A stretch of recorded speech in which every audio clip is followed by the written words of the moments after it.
a report which found President Cyril Ramaphosa. The matter was brought to court by the EFF, arguing that Parliament acted irrationally by not adopting a report which found President Cyril Ramaphosa may have violated his oath of office regarding his response to the theft of $580,000 that was kept at his farm.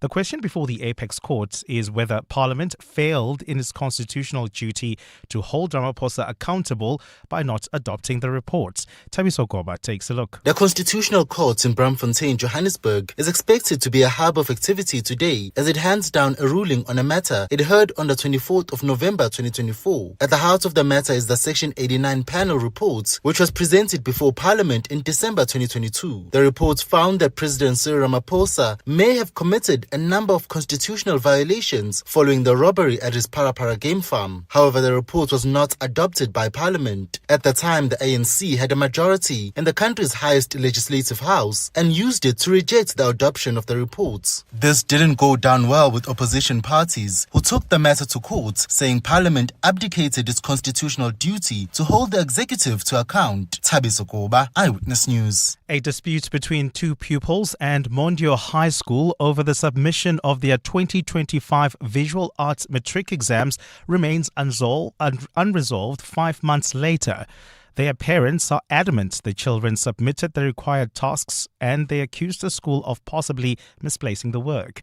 The pupils now have incomplete matric statements and are unable to further their studies. Jabuli Lembata has more. At the dawn of 13 January this year, matric learners crowded petrol stations where newspapers first delivered, eager to see the results of a year's work. Two learners from Mondeor High School say they were first concerned when their names did not appear on the matriculants list.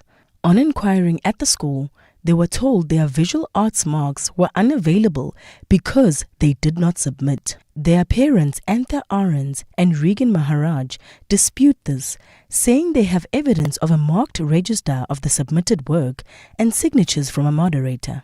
Regan Maharaj says this has put the learners' lives on hold. Both learners have suffered significant physical stress, mental strain, emotional distress. Maharaj adds that this is all due to alleged administrative failures, while parent Anthea Ardens says she worries about her child's declining mental well-being. I don't know how to keep my child's spirits up. Despite the evidence produced by the parents, the Gauteng Department of Education still insists the learners did not submit. Jabuli Lembata, Eyewitness News. A retired senior Hawks officer has told the Matlanga Commission that law enforcement officers should be high on a list of suspects in the theft of drugs worth 200 million rand.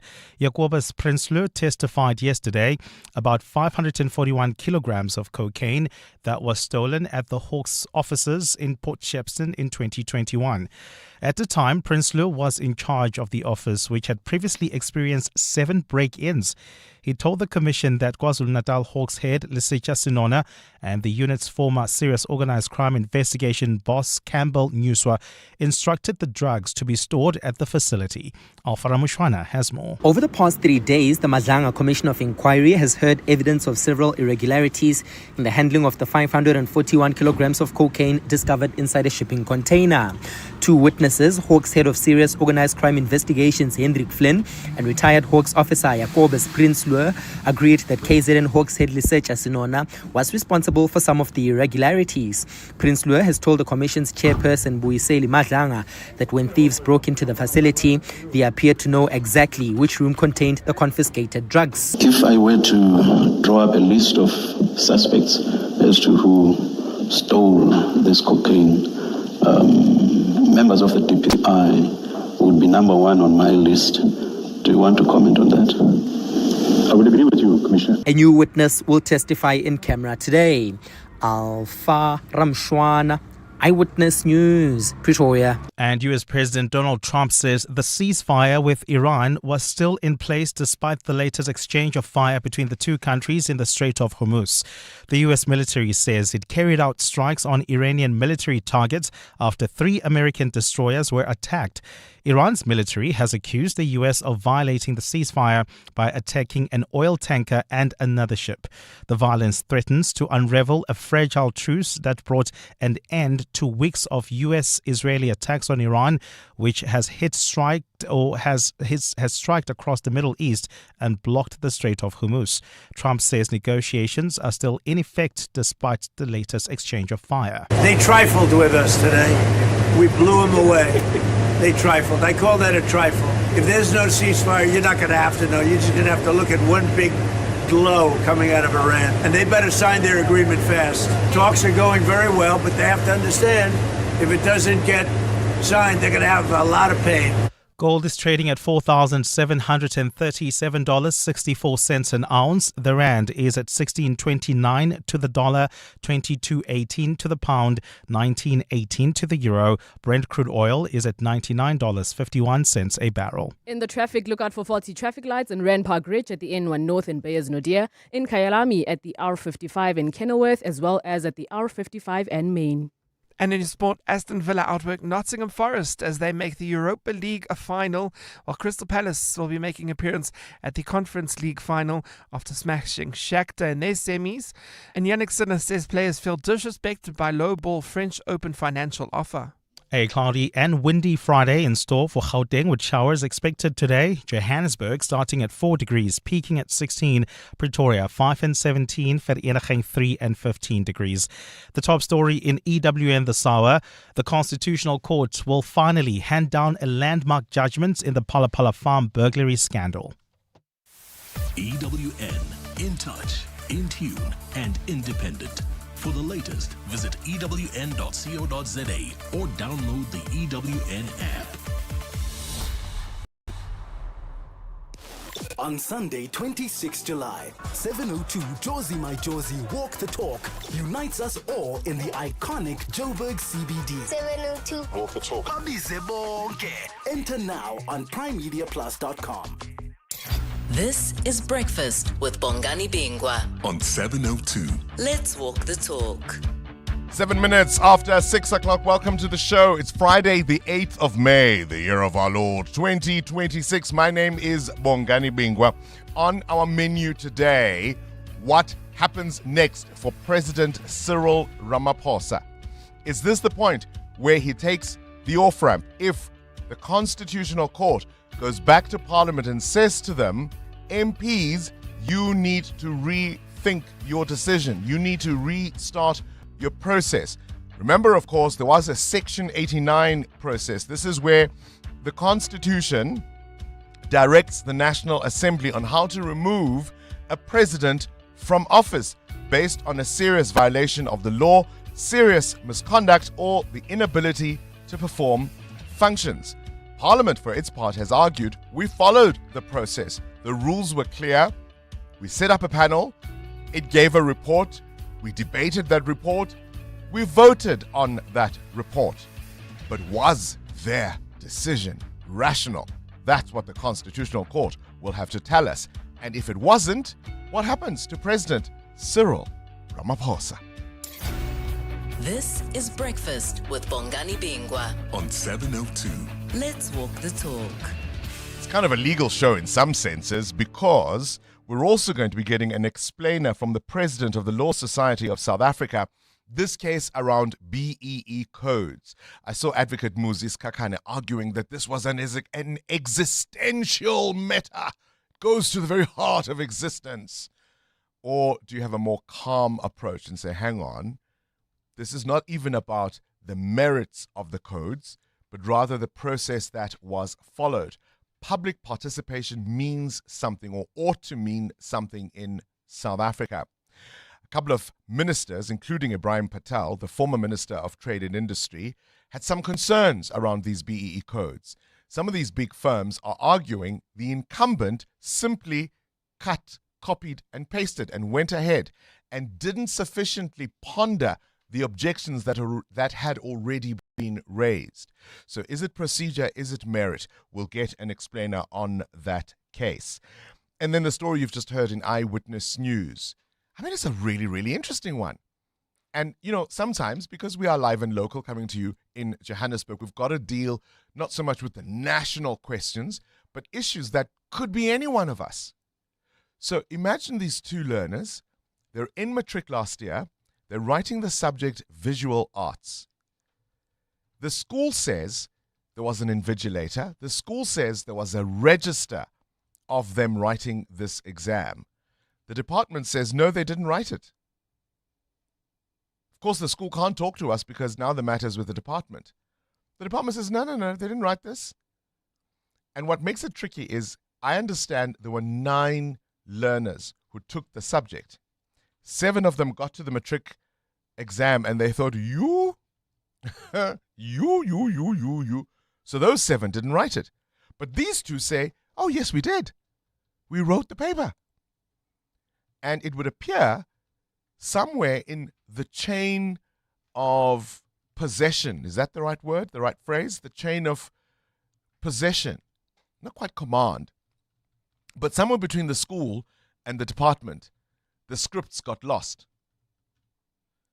We don't know if the school didn't submit them along with the 7. Was it their carelessness? Or was it the department who said, the other 7 didn't write and somewhere it got lost? So now these poor kids are stuck. They can't go to university because they don't have a complete matric certificate.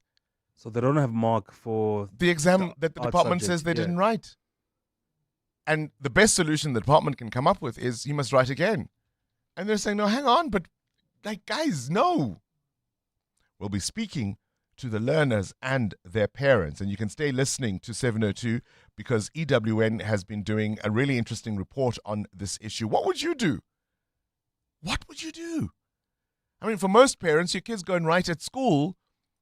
Good luck, little Johnny. Good luck, little Tsepiso. We'll see you afterwards. You don't get involved with the nitty-gritties of whether there was... I mean, you don't go and take a photo of them sitting in the exam. You don't. You just trust that the system will work. What do you do as a parent? What should these families do? I'm only thinking if the invigilator or the school would have kept that signed form in file, like to say these children actually wrote the exam. Yeah, but these officials work for the Department of Education. If the department says, shh, Ewen, yay, shh, what do they do? It's a really fascinating one, isn't it? We'll tell you about the Mother's Day concert at the Cradle of Humankind. This is at the Nyrox Sculpture Park. We were meant to talk to Lloyd Anthony Smith earlier this week. We'll do so for sure today. And just before 9, the Magical Marble Family Fest. You're with Bongani Bingwa. 702 weekday mornings, 6 to 9 13 after 6. You're not just with Bongani Bingwa. Of course, you've already heard Mondeor High in the background, but there's a team of human beings, producers, technical teams who are behind the scenes making sure you can hear us from your speaker or your headphone or your earphone or wherever it is that you are hearing us from this morning, and we're absolutely grateful to them. Of course, Amoramila is usually here to get you safely and on time on your morning commute. She's away today and she'll be away for about a week or so. Khumutso Manyai joins us. Hello, welcome back. It's always great to have you. I'm also here to make sure you get there safely. Can you say that? I am here safely. The question is, can I stay safe? Of course. Mondeor High, good morning to you. Morning, Bongs. How are you? You know what we do at this hour. At this time, yes. Every Friday. There are people, in fact, who are already looking at their watches saying, have they forgotten? Have they forgotten? Called in. No, we haven't. They've probably sent voice notes, haven't they? Here we go. A one, 2, 3. It's a Friday. It's a Friday. It's a Friday.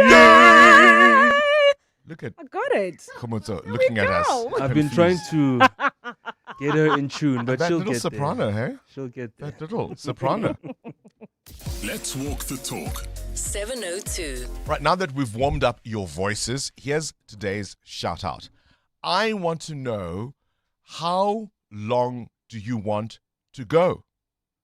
When will you be out for the count? I'm not talking so much about how long you want to live, but at what point would you be happy, Mondeor, to go, and I have this idea of a little hamlet on a hill, a little hovel on a hill, right?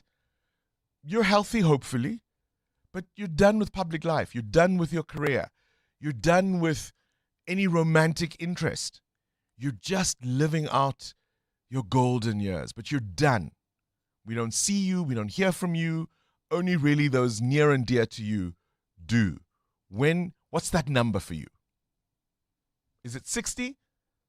Is it 65? Is it 70? What's that number when you know Hopefully, I will have done everything I intend to do with my career. My kids will be okay and settled, and I won't be worrying about them.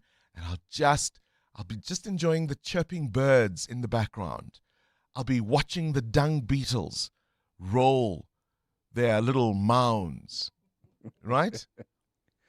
I'll be sniffing the air and predicting the onset of thunder and lightning and a Gauteng high-felt storm. Have I said it poetically enough? I think you've said it. Whoa. Yeah.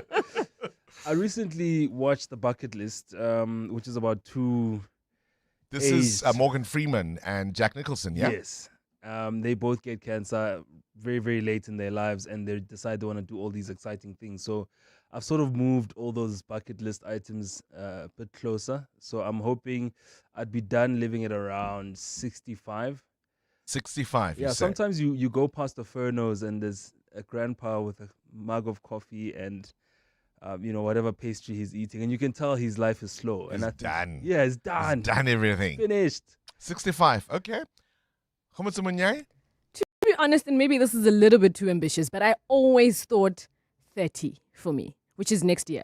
No, man, come. No, I'm telling you. No, I promise you, I no. thought my career would start immediately. Like after 18, 19, I'm living my best life. 21, I get married. I'm telling you. But now you're here. Have you revised Which is really, I have no choice. So give us the revised number. I feel like actually I'm going to start my life at 40 and then maybe 60. Maybe 60. Guys. So I'm 40-11 and your numbers are scaring me. They're just a little too close to 40-11.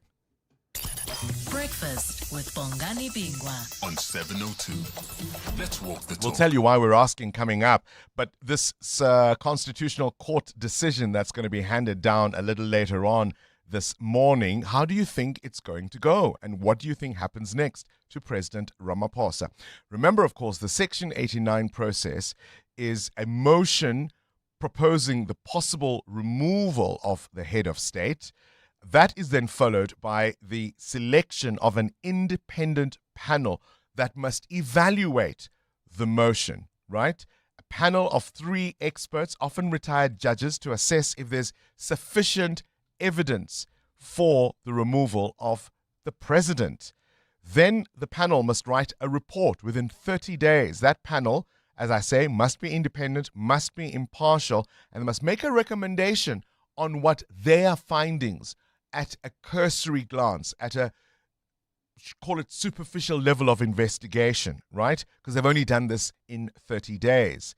The president must then respond to whatever it is they have found, and then Parliament must vote whether this now constitutes a reason enough, based on whatever the panel report says, to go ahead with an impeachment inquiry. So the panel report doesn't determine the innocence or guilt of the president. They simply say, no, there's nothing here. This is a frivolous motion. Leave this guy alone. Or they say, is he not sure? Kuna some shorty somewhere. And at that point, Parliament, if they decide to adopt the report, must then do a proper investigation of what it is that is alleged. On process, I think Parliament will say, yep, we did this, we did this, we did this, we did this, tick, tick, tick, tick, box, box, box, box, box. The question of rationality is the one for me that remains tricky. Because whether you agreed with the report or not, whether you agreed with the panel or not, they said there's a case for this man to answer.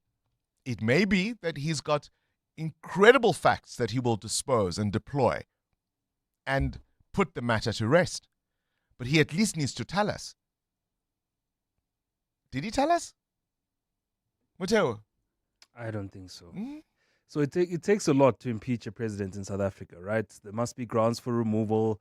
There must be a member of the National Assembly who initiates the process. And I think the Constitutional Court today will say, look, there was a bit of kid gloves and skipping of processes here. And if they do decide that Parliament has to go back, I think the president must be brave enough to put himself through the process. So that's the other question, because of course the Constitutional Court will be very reluctant to wade into territory that is not its own. Sure. They may well just go back to Parliament and say, try again. won't tell you what to do, but you didn't do what you're supposed to do. Now, we understand that when the panel report, that Section 89 panel report was given to Parliament and said there was a case to answer, that the president was ready to resign. He's never confirmed it, but come on, right? And those in his close and intimate circle said, no, you can't do that. Now, also consider how much the political landscape has changed since then. We now have a GNU. Are we ready for a Mashatile? Would he keep the GNU in its current form? Or would he kick out the DA and bring in Ubaba and the beleaguered Julius Malema? What happens next? 702. More than a radio station. Let's walk the talk. Muteo Kharipa, you've got a question of your own? Yeah, I'm about to solve one of South Africa's biggest mysteries this morning, with your help, of course. My question this morning, when you walk out of a pharmacy store, do you find yourself walking out with a very, very long slip? Yeah, sometimes. I want to know what's on it, because I always wonder, what toiletries, are you buying? Toiletries, it could be vitamins, it could be, especially this time of the year, stuff for my anti-flu concoctions. These are all things that are part of your list, or you just grab them because... No, I mean, so obviously I don't also go to the pharmacy every other day, but when I do go, I've got a long list of things that I want to grab. It could be sometimes I watch out for things like specials. I know Clicks has these great specials in toilet paper and things like that. There's this brand called Earthlife. Okay. I've long been raving about their wet wipes. The best, and they're flushable. So it could be things like earbuds. All sorts, man. That you don't have at your house already. Humutsa, do you see what it's like? Let's go to the weather. No, he's in your business. Let's go to the weather. 702. Weather. They always say if you've got nothing kind to say, talk about the weather. What can we expect today? A cloudy and windy Friday in store for Gauteng. Showers are expected. Temperatures slightly warmer. Joburg 16 and Vereeniging 15, your maximum. Pretoria 17. Bombela max is at 26. Mahikeng 17. Bloemfontein 13. Durban 24. Gqeberha 16. East London 18. Happy Friday! I just crossed my mind that I haven't heard two familiar voices in some time. Maybe it's just me, the Joel from Kempton Park and the gentleman from Rustenburg. Wherever they are, I hope they're having a wonderful day and I hope they safe. Cheers. Have a lovely and warm weekend. Well, we always want to hear from new voices. We love our traditional voices, but we want to make the circle bigger for everyone. And maybe they're also giving the other kids a chance. But we love Joel from Kempton Park. Joel, are you okay? You in Zambia? Are you in Kempton Park? Let us know. EWN Traffic. Sometimes in Zambia, this EWN Traffic is brought to you by Outsurance. SMS out to 45142 now, and you could save on your car insurance. If you don't, you can ask them for 500 rand. As I said earlier, Humutso Munyai is in for Amo Ramila. Humutso, what are you seeing? Thank you, Bongani. We'll start on the M1 North, as it seems to be really problematic this morning. If you are leaving the south of Johannesburg, that is Deep Blue, Southgate, Naturena, there's heavy delays on the M1 North from Uncle Charlie's interchange all the way to the Crown interchange. Traffic is also starting to build up in Germiston on the N3 North. This is as you approach the Geldenhuys interchange. And faulty traffic lights as well that are starting to affect the flow of traffic in Midrand at Olifantsfontein and Old Pretoria, as well as the N1 North in Midrand and Olifantsfontein. Let's do it again. In Midrand at the N1 North and Olifantsfontein, yes. And the N1 South and Olifantsfontein. Don't give me that look, okay? Don't. You're going to get there safely, I promise. Okay. And as well as in the city of Tshwane, look out for faulty traffic lights in Centurion at Old Johannesburg and Brakfontein, as well as in Monument Park at the R21 and Solomon Mahlangu Drive. Just call it the Elephant's Fountain. Okay. Then people are not safe. If you come across any other traffic, please do send us a WhatsApp voice note on 072 702 1702. There's more EWN on air, online, and on the EWN app. Things people stress about in traffic. Number 51. Did I use too many emojis in that text? Did I sound too eager? Oh, the mental gymnastics. Well, with the Outsurance pointsman on your route, at least the traffic is one less thing to stress about. The Outsurance pointsmen have been easing traffic congestion so we all get to where we need to be quickly and safely for the past 20 years. With Outsurance, you really always get something out. In partnership with 702, Outsurance is a licensed insurer and FSP. Start your day with Bongani Bingwa on 702. Let's walk the talk. Right, 25 after 6, what you need to know at this hour. Big day. The Constitutional Court set to rule on whether Parliament acted lawfully in voting against a further inquiry into the Phala Phala scandal involving the president. The case, of course, brought by the economic freedom fighters, and we spoke to the African Transformation Movement's parliamentary leader a little earlier in this week. If the court rules in the party's favor, it could revive impeachment proceedings and, of course, set a major precedent for executive accountability in South Africa. Which way will it go? What cow will it birth? Pope Leo XIV has marked his first year as the head of the Roman Catholic Church. It was about a year ago, on May 8, that we first saw that white smoke and got our first American Pope. Fuel shortages are intensifying across various parts of the world. Cuba is particularly facing an acute shortage and, of course, an escalating public health emergency. The U.S. has imposed an oil blockade on the island, and therefore it has disrupted all sorts of services, from electricity to things like rubbish collection. Many residents have resorted to burning waste or illegally dumping it. Cases in hospital of infections associated with unsanitary conditions and mosquito infestations are growing. It's a real human tragedy.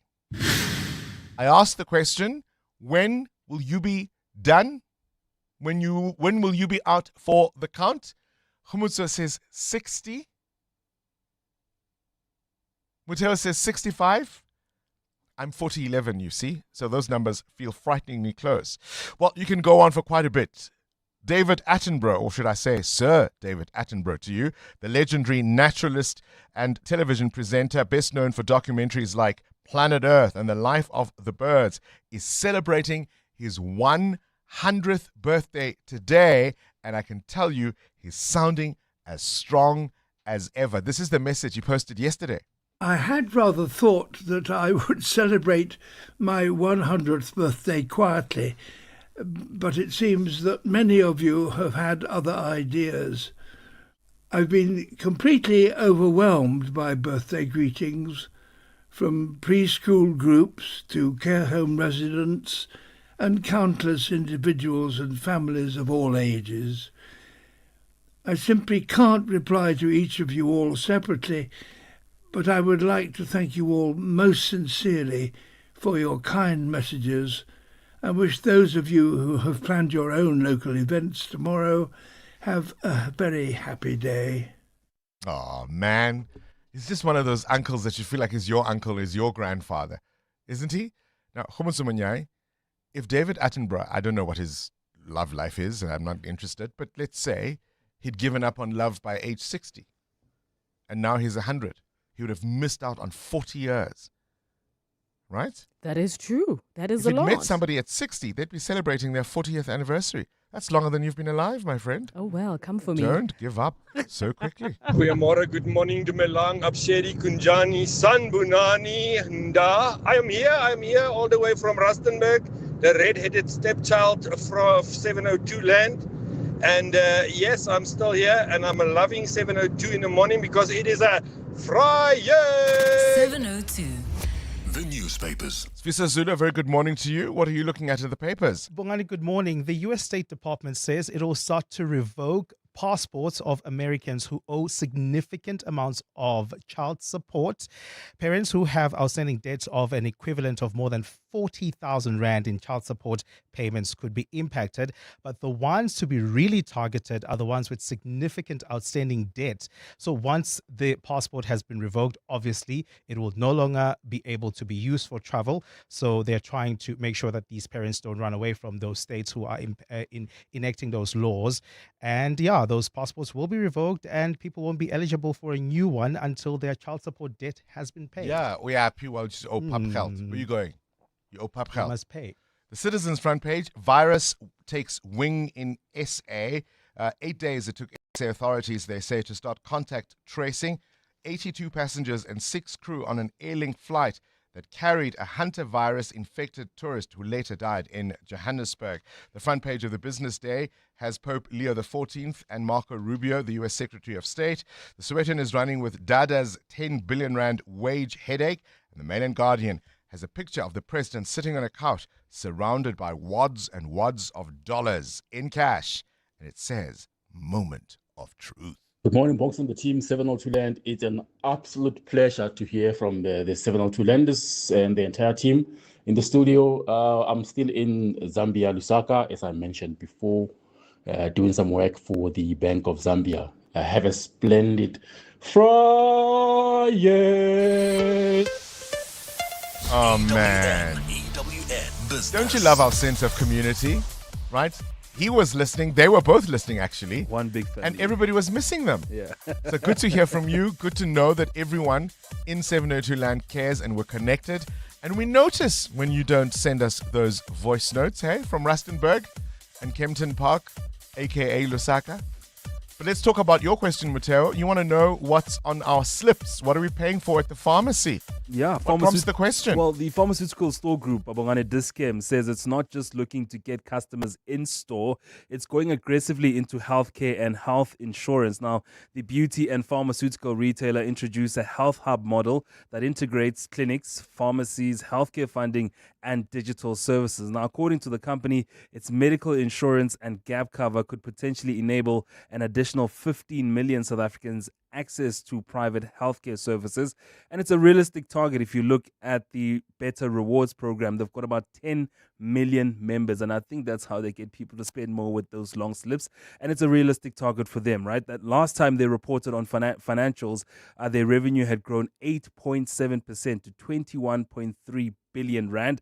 Discem's retail performance also quite good, up 8.3% at 18 billion rand. So swipe, Bongani. It's the fragrances too. Where's the fragrances, rand? right? Is it fragrant this morning, the rand? It is quite strong against the dollar this morning, 16 rand 43 against the US dollar, 19 rand 29 cents against the euro, and 22 rand 26 cents against the British pound. Price of gold, $4,718 an ounce, while platinum is up more than 1% at $2,055. Brent crude still quite flat this morning, down 2.5% at $101 a barrel. More business after 7. Let's talk weather now. And Epondwe, Nisfiso Zulu, good morning. Thanks, Bongani. Good morning. That's where we start in the Eastern Cape. More evacuation warnings have been issued in parts of the province as heavy rain persists. Residents in Kingsway Village, Big Fish, Gumtoos and the Ferry Hotel have been urged to go to emergency shelters in Thornhill and Laurie. People in Walmer, Mission Vale and Gwazakele have already been impacted by flooding and many others have been displaced. Nelson Mandela Bay Mayor Babalwa Lubisha says the safety of residents is a priority. We remain mindful that the immediate priority is the safety and well-being of our residents, particularly those affected by flooding. To date, we successfully rescued 2,517 residents who have been relocated over 23 community centers and currently serving as temporary shelters. Meanwhile, the Western Cape Education Department has confirmed that 29 schools in the Eden and Central Karoo districts will remain closed today due to storm damage and blocked access to roads in the region. A severe level 8 storm caused widespread damage to the Garden Route and surrounding areas yesterday. Education MEC David Maynor says as a result, schools are inaccessible due to the storm damage. As a result of storm damage and blocked access roads, 29 schools in the Eden and Central Karoo Education District will remain closed on Friday, the 8th of May, 2026. The affected schools will communicate with parents about the continued closure.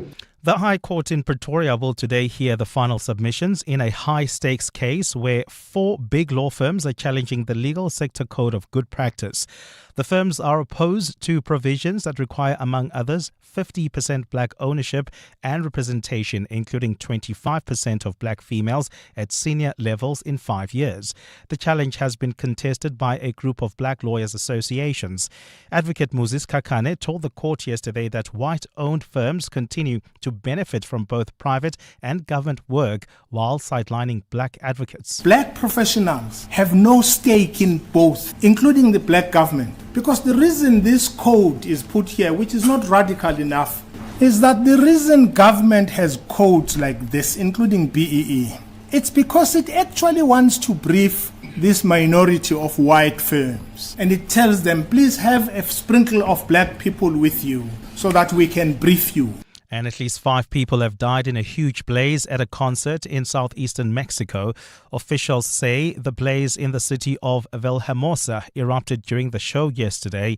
About 135,000 people were attending the concert that started on Wednesday night. Footage has emerged on social media showing screaming crowds fleeing the grounds in panic. The cause of the fire is unknown. A cloudy and windy Friday in store for Gauteng with showers expected today. The temperatures are at lows of 3 and 5 degrees, peaking at highs between 16 and 17. In the traffic, brace yourself for those peak time delays building up on the N1 North from Bayers Nodia Drive. And if you're heading towards the Crown Interchange, there's heavy delays on the M1 North from Uncle Charlie's Interchange. The top story this hour, more evacuation warnings have been issued in the Eastern Cape as heavy rain persists. Part of the 702 family. From the undeniable chemistry of Bongani and Adam on The World View, to hanging out with Clement, to sports and good things too with Mandy and Brent, discussing the upside of failure with Relebohile Maboja, to a song, a book and a dish with John. Who can forget Stephen navigating us through personal finance? 702 has everything for everyone. It's informative, it's witty, it's real. Let's walk the talk. Balisa in Waterfall. Welcome to our 702 family. Let's walk the talk. Once upon a weekend on 9 and 10 May, the magical Marble Family Fest arrived at James and Ethel Gray. There's so much to tell you in such little time. We could never list it all, but we'll give it a try.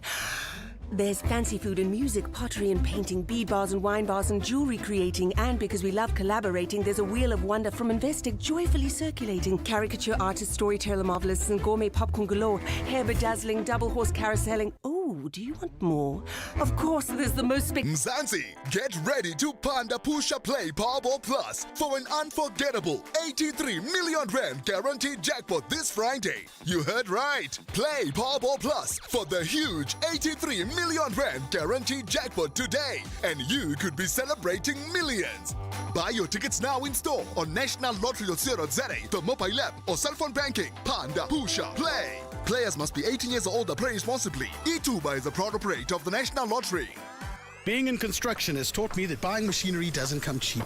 Loaders, excavators, graders, they're the heartbeat of the job site. Now, thanks to My Way Business Insurance, I save up to 20% on my insurance premiums every month. This saving helps keep my machines working and projects moving. Switch to My Way Business Insurance and save up to 20% on your yellow metal machinery. Real businesses, real savings. Call us on 0860 646464 today for a quote. My Way is a licensed non-life insurer and FSP. Standard rates and T's and C's apply. Hey, we weren't quite done with all we had to say about the Magical Marble Family Fest this 9 and 10 May. With sports zones and ice cream cones piled higher than you think, terrarium creating, hairstyle decorating, maybe glitter and pink. With spaces for tots, adult bars for shots, and characters to meet, matcha sipping, candle dipping, and pantry as a treat. With magicians and musicians, the biggest family event lineup on display, carnival rides, carousel glides. Oh, and there's even a play. So bring your best, come to the Magical Marble Family Fest. Another grand collaboration with Investec in partnership with 947. Whew. Coming up in the next hour, what's the question? It's brought to you by Outsurance. Up to 3,000 Rand in cash is up for grabs. So what you do is you send us an answer based on anything that piqued your interest during the show. And for that, we'll give you 1,000 Rand. WhatsApp us your name and the answer to 072 702 1702. Then later, someone else will ask a question to get your answer. And for their troubles, 2,000 Rand. They will win. Now, you always stand a better chance of being selected if you've SMS'd out to Outsurance to get yourself a quote. So, SMS out to 45142 now, and you could save on your car insurance. 702. WhatsApp Bongani on 072 702 1702. Good morning, Bongani. You see, the issue of the matric examination, I'm not in education, but logic is telling me that when the script are being moved from the school to wherever they are going, there's supposed to be something like a movement register. It must be recorded somewhere else. So we must start there, where those scripts are counted for when they leave the school or not, because it cannot be, and you cannot say they must rewrite. The preparations for now and previously cannot be the same. What if those kids now, the script that they wrote is 100%, now they have to write again? No, it's not fair. Abraham Shoshanguve. Hi, Bongani. These kids that they didn't complete their matric, the Department of Education will never be accept accountability. That is guaranteed. I mean, immediately they accept that there's a system failure. That will now open up and invite all sort of things that they're going to come through their way. So they will never accept that there was a flaws in between, during or off that exam. So my advice to the kids and the parents is that they're going to have to go a legal route, because if they just go inquire at the Department of Education, they're never going to give them anything. And the worst part is that the children are suffering because of our inability to do our work. That's what is very painful. Joseph Ranfontaine. Joseph Ranfontaine, appreciate those voice notes. Keep them coming. I really do appreciate it. You're on your morning commute. You're listening to the show. You're interacting with us. You're talking to us. You're sending us voice notes. Some of you, of course, do try and call in as well. So keep them coming. What should these families do? And if you're the school, what do you do? If you've just joined us, we're talking about these two kids. They wrote matric last year, they say. The school says, yep, they were there. They wrote the paper. The department says, well, we didn't get anything. So somewhere between their submission of the paper and whoever was meant to mark it, something went wrong. Is it the school? Is it the department? We don't know. Is it fair, though, to ask them to write again? Good morning, Bongs. It's Deirdre Byrne from Kensington here. I am approaching retirement quite soon. But I'm not finished with all the things I wanted to do, and I'm not ready to duck out of public life. No. So I'm thinking 70. I'll be retiring at 65, and I should imagine by 70 I'll have done everything, but I don't know. I'm never going to not want to have anything to do with people. But yeah, 70 seems like a good time to actually finally hang up the hat. Great show. Thank you so much. Bye. Oh, thank you, Deirdre. Thank you for that voice note. We're asking a very simple question. When do you want to be out for the count? Not when you want to die. That's just a bit too morbid and macabre. But I want to know, when will you be done with your career, with romance? When do you want to be living on your little hovel on the hill, little hamlet on the hill, right? And you're just watching dung beetles and listening to the buzzing of bees and smelling the fragrant high-felt air when a storm is about to hit. And you pet your dog and you throw it a treat and you think life is just good.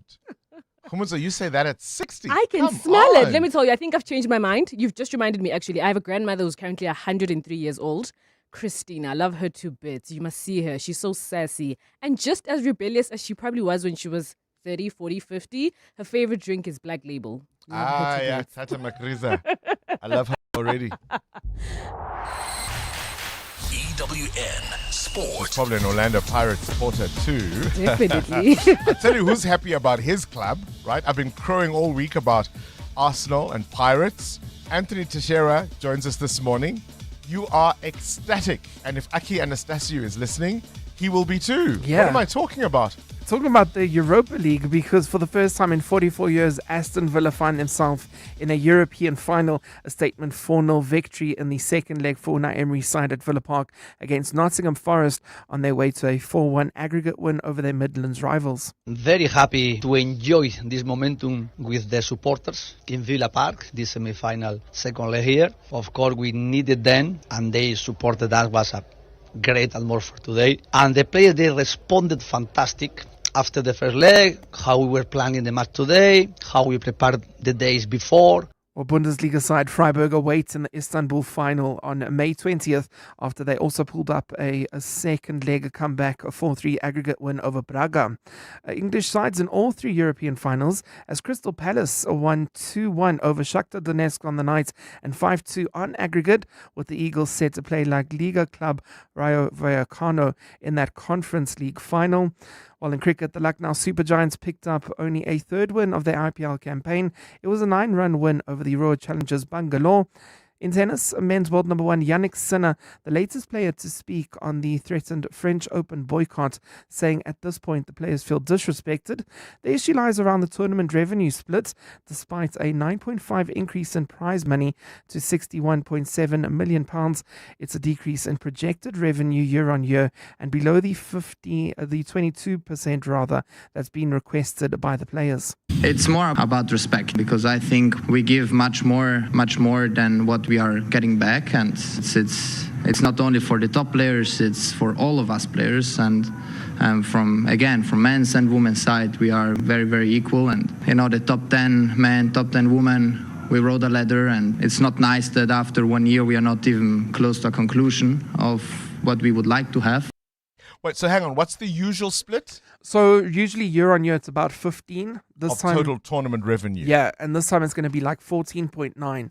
Earlier in the week we had Arina Sabalenka, Coco Gauff both saying, well, the players need to boycott this because we aren't getting the 22 that we need. And I think even though they've gotten, in terms of actual prize money, 9.5%. That's how much they expect to increase their revenue this year alone. And so they're saying it's not really for the top 10 or the top 50, but it's for it to trickle down to the rest of the tennis players. Fair. Yeah, I know, it's a lot of spoiled brats match. And in golf, SA's Sean Norris fired an opening round 8 under par 64 to snatch the Catalunya Championship lead.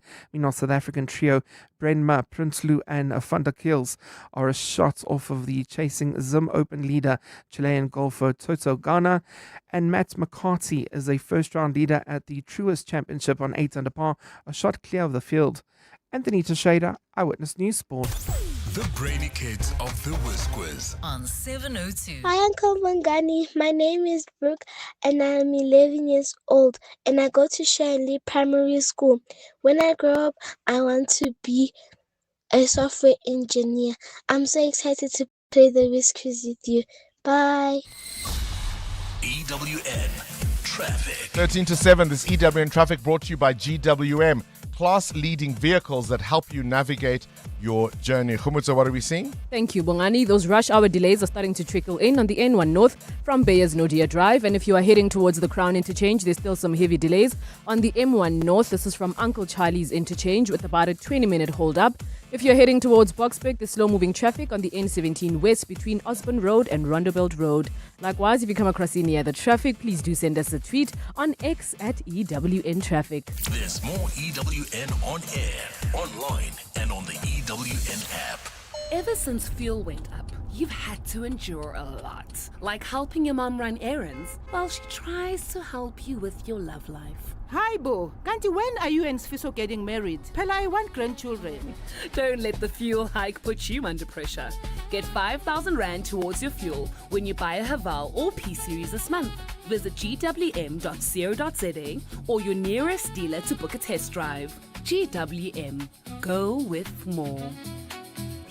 Weekend Breakfast with Googs Mshungu. 702 Weekend Breakfast is a delicious, fascinating mix of things for the weekend. We cover fitness, personal finance, motoring, food, sustainability. We talk music, we talk books. We tell you what's hot and happening in and around 702 land. And then we bring in really interesting people to inspire you in the profile every Sunday. So the kind of listener that listens to 702 Weekend Breakfast is a fascinating individual. Yes, it's the weekend and they're relaxing and they're looking for interesting things to do, new things to learn. They've got their finger on the pulse on what's hot and happening, but they want to stay informed, so they engage in all of our conversations. They're also a curious listener, so when we tell them to try something out, to try something new, they're happy to go and try it because they trust us. 702 Weekend Breakfast with Googs Mshungu from 6 to 10 a.m. Let's hear from Al, owner of Johnson's Cable, why it pays to switch to Outsurance Business Insurance. I thought it was going to be difficult to switch to Outsurance Business Insurance. Switching was so quick and easy. I'm happy with the premium that I'm paying now. For electrical, tradesman services, and all other businesses, get a quote today and see why it pays to switch to Outsurance Business Insurance. Visit outsurance.co.za or call 08600 60,000 today. Licensed insurer and FSP. TCs and information online. 702. Coming up at 7:15, the big interview. Hi, this is Alia Itzebet, Hollywood Bed's brand ambassador. A reminder that you can still shoot for the stars while playing responsibly. If you or someone you know needs help, call the South African Responsible Gambling toll-free counselling line on 0800 006 008 or WhatsApp help to 076 675 0710. Hollywood Sportsbook is a licensed betting operator. Hollywood Bet supports responsible gambling. No persons under the age of 18 years are permitted to gamble. Winners know when to stop. Joburg is more than just a city. It's an energy, a pulse, and a feeling connecting everybody. The heart of Mzansi. It's Joburg. In celebration of this, 702 has partnered with Jozi My Jozi, and we're calling on you to walk through the city center with us. Walk the talk. In the 702 Jozi My Jozi Walk the Talk. Bablize bonke. On Sunday, 26 July, we're going to the iconic Joburg CBD, the home of dream creators and operators, where we dominate and history make. So join us and be a part of something special. I'm ready to rock this book. Because when Joburg walks together, extraordinary things happen. Enter now on primemediaplus.com and get ready for 702 Jozi My Jozi Walk the Talk this July, hosted by the city of Johannesburg. Walk with the people, for the people, for our Jozi. Bablize bonke. Enter Walk the Talk now on primemediaplus.com. Who is the whizziest of them all? It's the Whiz Quiz on 702. Let's give away some cash. Up next, of course, we talk about the law on the ropes in some ways in South Africa. More on that in a minute. Brooke is our contestant today, 11 years old, goes to Sharon Lee Primary and wants to be a software engineer. Got 9 out of 10 in the pre-test round. Can you do one better, Brooke? Yes. Yes, I like the confident answer. KG, let's start the clock. When hoping for good luck, people say keep your what crossed? Keep your heart. Fingers. What is 10 plus 14? 10 plus 14. 24. Correct. True or false? A dung beetle is an insect. Pardon? True or false? A dung beetle is an insect. False. It's true. What do we call the official language of Portugal? Portuguese or French? Portuguese. Correct. Which cartoon dog is a beagle? Is it Scooby-Doo or is it Snoopy? Scooby-Doo. It's Snoopy. Does Damian Willemse play soccer or rugby for South Africa? Soccer. It's rugby. Which long orange root vegetable provides us with vitamin A? Pass. The carrot. True or false? A male giraffe is called a ram. True. That is false. That is false. Brooke, I'm afraid a bit of a rough one for you. A bit of a rough one. I think the fingers question right up front got you, and you probably were kicking yourself once you figured out what it means. Listen, I appreciate all the 10 to 13-year-olds who answer these questions under pressure. Brooke, well done. You are 11 years old. You've got another 2 years. You can give it another go. But 200 Rand is what you walk away with this morning. The Brainy Kids of the Whiz Quiz On 702. 702. The Political Desk. The Political Desk looks at the major political stories of the week, and today we are looking at what essentially seems a legal matter but has a lot of political ramifications.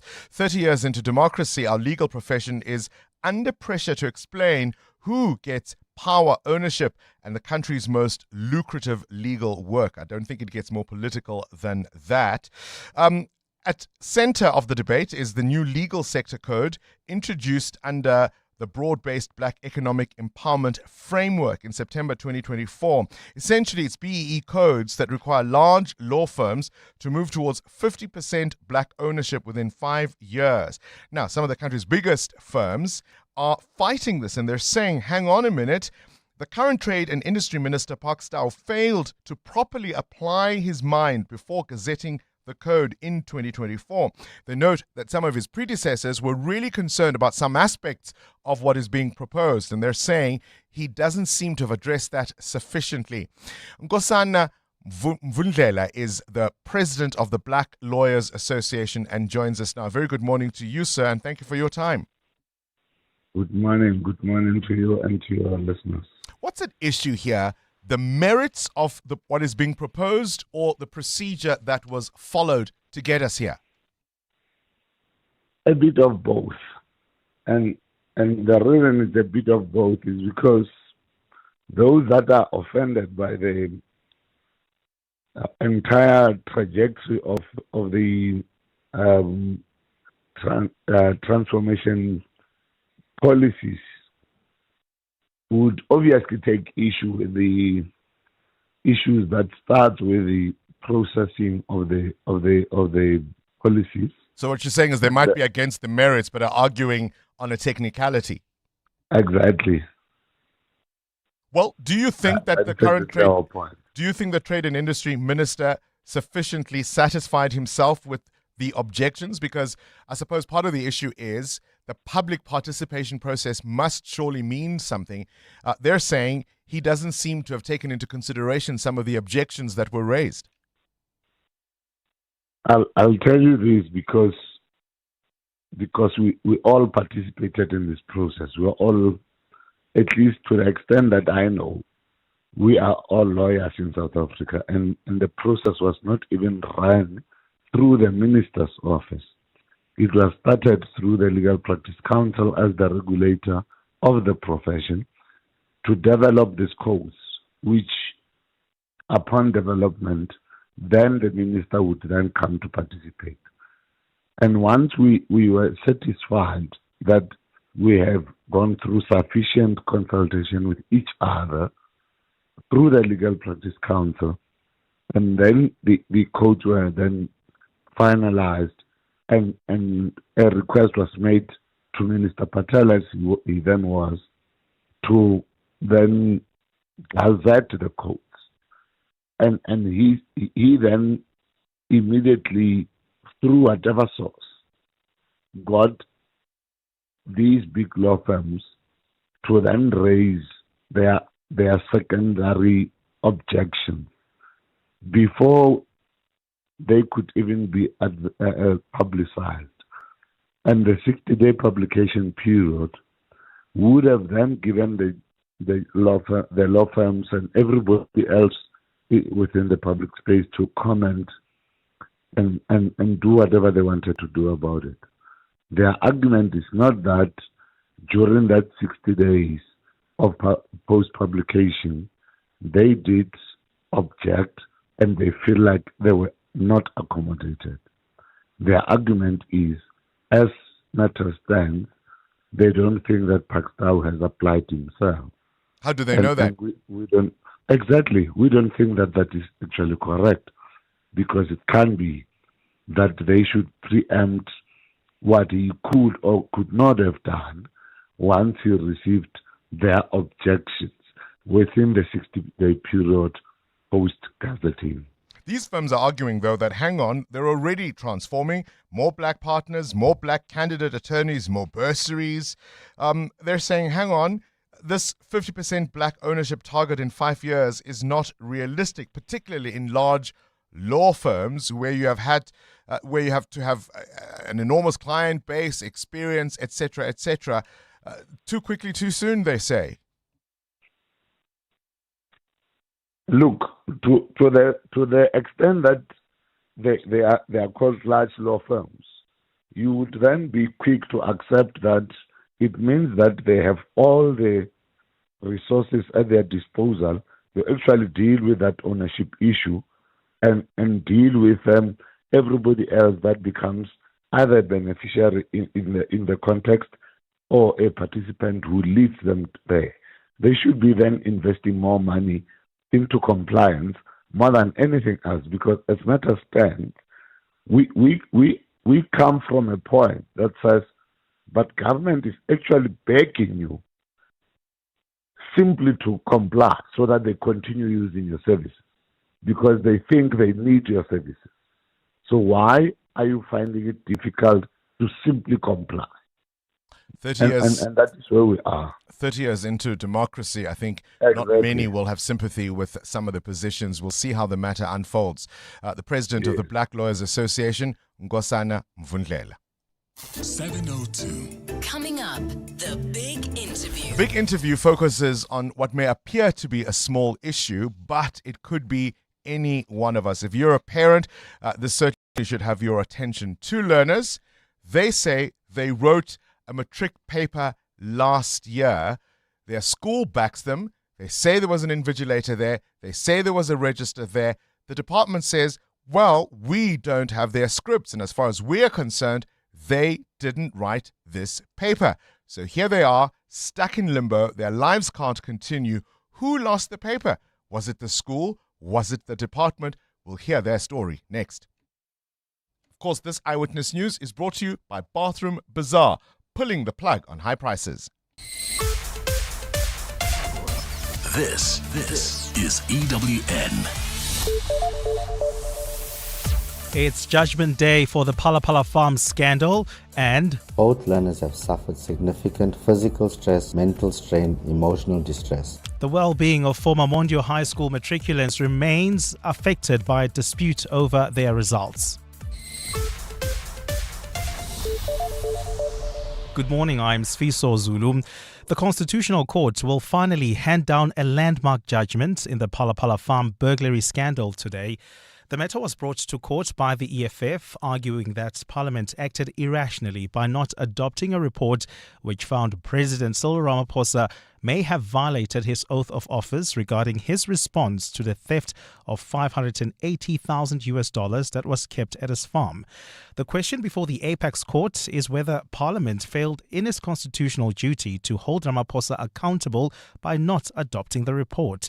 Tabiso Goba takes a look. The Constitutional Court in Braamfontein, Johannesburg, is expected to be a hub of activity today as it hands down a ruling on a matter it heard on the 24th of November 2024. At the heart of the matter is the Section 89 panel report, which was presented before Parliament in December 2022. The report found that President Cyril Ramaphosa may have committed a number of constitutional violations following the robbery at his Parapara game farm. However, the report was not adopted by Parliament. At the time, the ANC had a majority in the country's highest legislative house and used it to reject the adoption of the report. This didn't go down well with opposition parties, who took the matter to court, saying Parliament abdicated its constitutional duty to hold the executive to account. Tabiso Goba, Eyewitness News. A dispute between 2 pupils and Mondeor High School over the submission of their 2025 Visual Arts Matric exams remains unresolved 5 months later.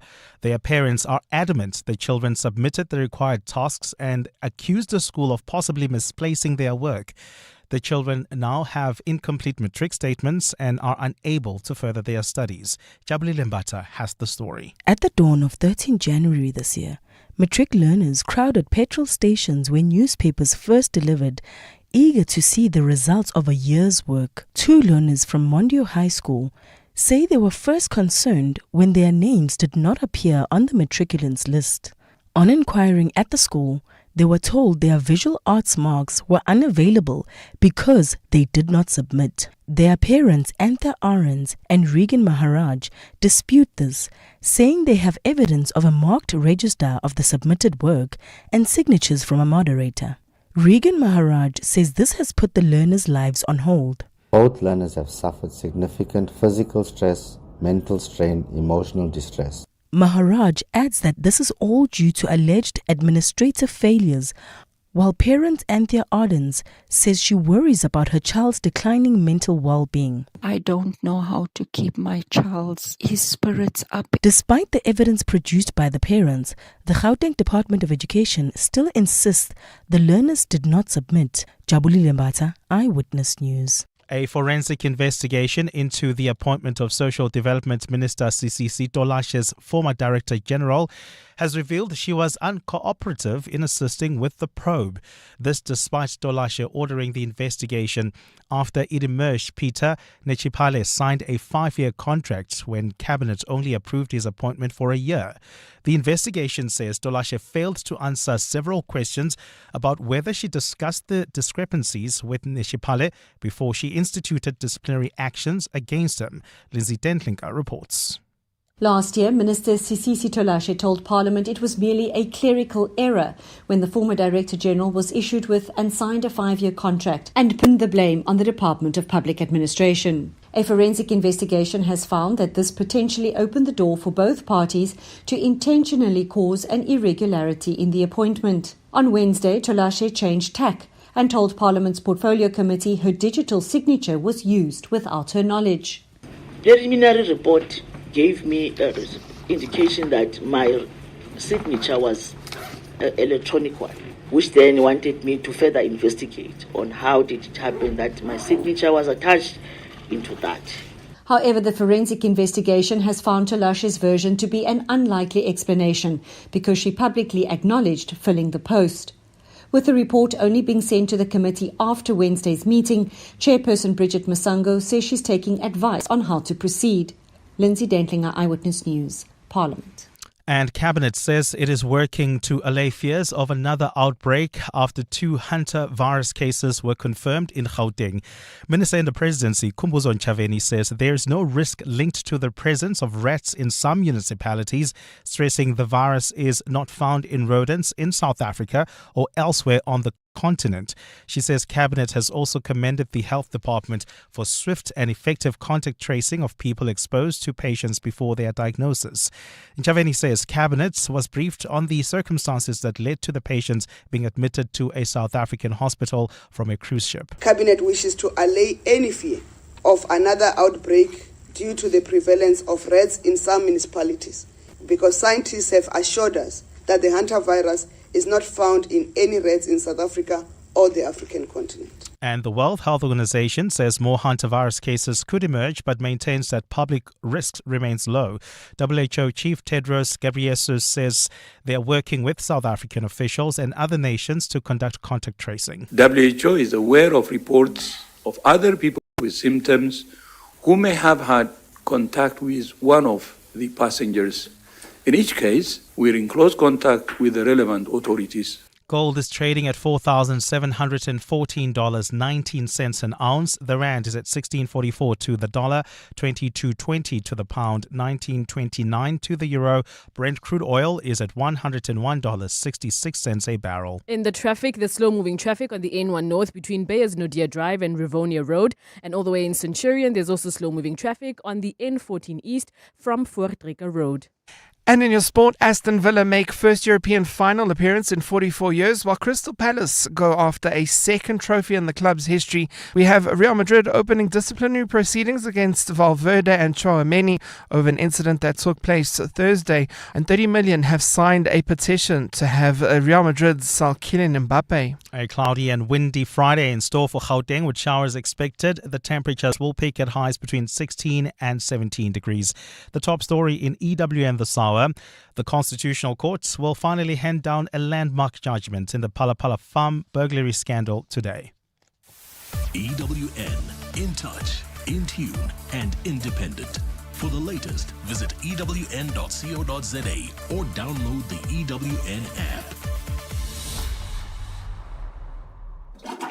for mind-blowing bathroom specials. Come to Bathroom Bazaar. Tired of seeing that old toilet? Does your basin make you cringe? Get to Bathroom Bazaar right now for 20% off all toilets and basins. Sleek and modern or classic and timeless, Bathroom Bazaar has your style. Now 20% off every toilet and every basin. Visit Bathroom Bazaar in-store or online today. That's P-I-Z-A-R-R-E. Come to Bathroom Bazaar.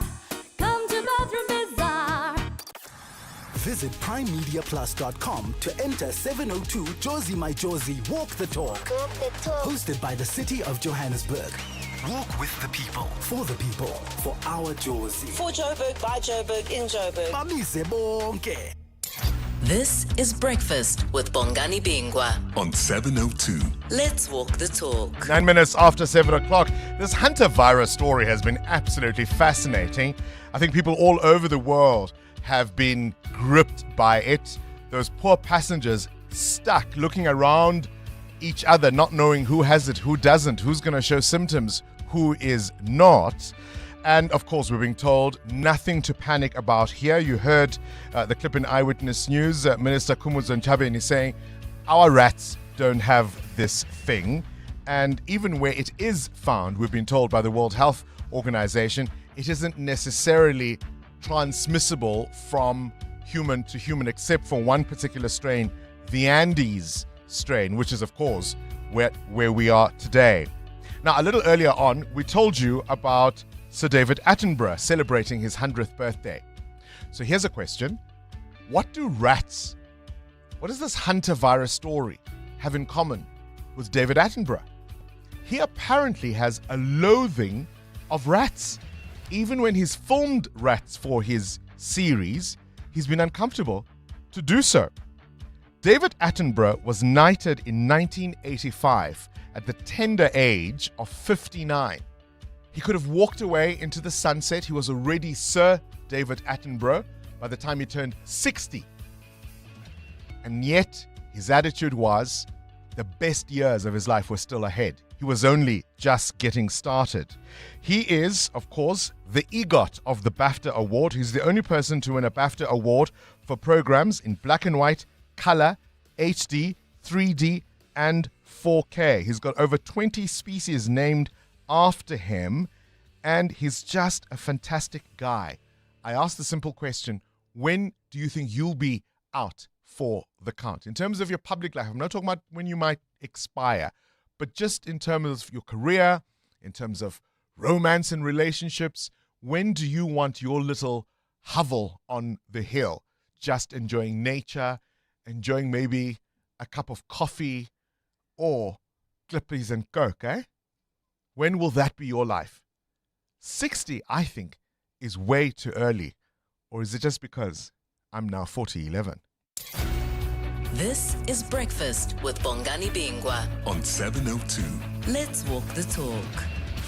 On a more serious note, though, of course, the World Health Organization yesterday did a press briefing where they essentially said, look, there's nothing to panic about this Hantavirus. We've seen it before.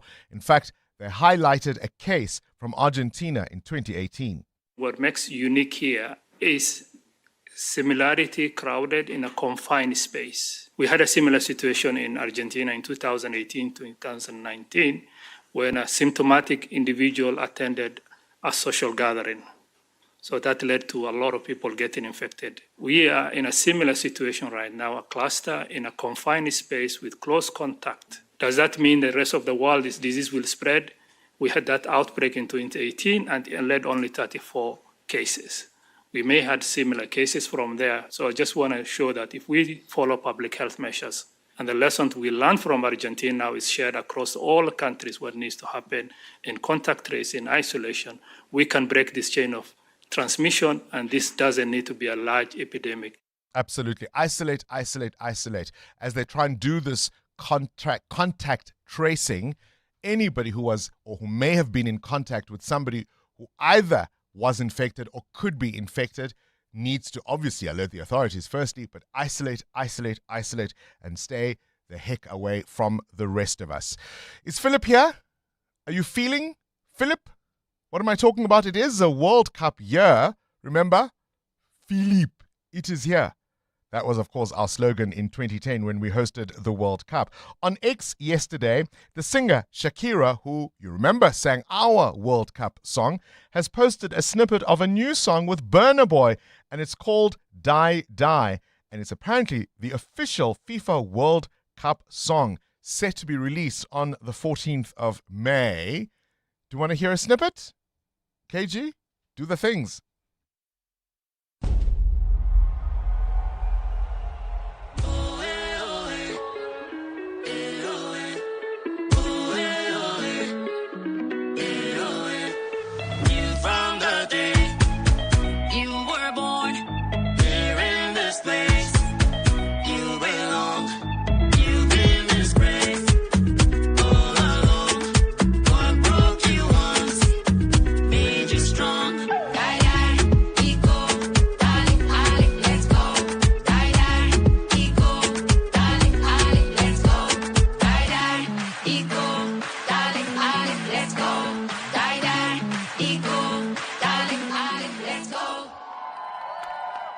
Vibe. It's got something to it. Talking of songs, it was on this day in 1981. Lionel Richie and Diana Ross met in a Reno studio at 3:30 a.m. in the morning. AM is in the morning, of course, to record the duet Endless Love for the film of the same name. It was written and produced by Lionel Richie, becoming Motown's biggest selling duet. It topped the Billboard Hot 100 for 9 weeks, becoming one of the biggest hits of the 1980s. Your every breath that I take, your every step I make. What's your favorite duet of all time? The Constitutional Court will be duetting with Parliament a little later on, won't they? They're set to rule on whether Parliament acted lawfully in blocking an inquiry into the Phala Phala matter involving President Cyril Ramaphosa. Which way will it go? 702. Up next. The big interview. EWN Traffic. Trouble in the capital. Good morning again. Thank you, Bongs. Good morning. We'll start exactly there in Hermanstad. You can expect heavy delays on Eskempashlele Drive due to an accident just after Vanderhof Road, and it is adding to those peak time delays. Over in Edenvale, traffic is sluggish on the R24 West. This is as you head towards the Kalulis interchange. And in Centurion, traffic is at a crawl on the N14 East. This is as you approach Brakfontein interchange. I'll have more updates in just a bit. There's more EWN on air, online, and on the EWN app. 702. The big interview with Bongani Bingwa. 16 minutes after 7 o'clock. The big interview today focuses on what you might call a live and local issue. It may seem small to you because you're not affected, but for those who are in the center of it, it is a big deal. It's a story Eyewitness News is running, and this is simply about two learners who find themselves stuck in limbo. Aiden and Ayush. They say they wrote the visual arts exam at Mondeor High School to complete their matric qualification last year.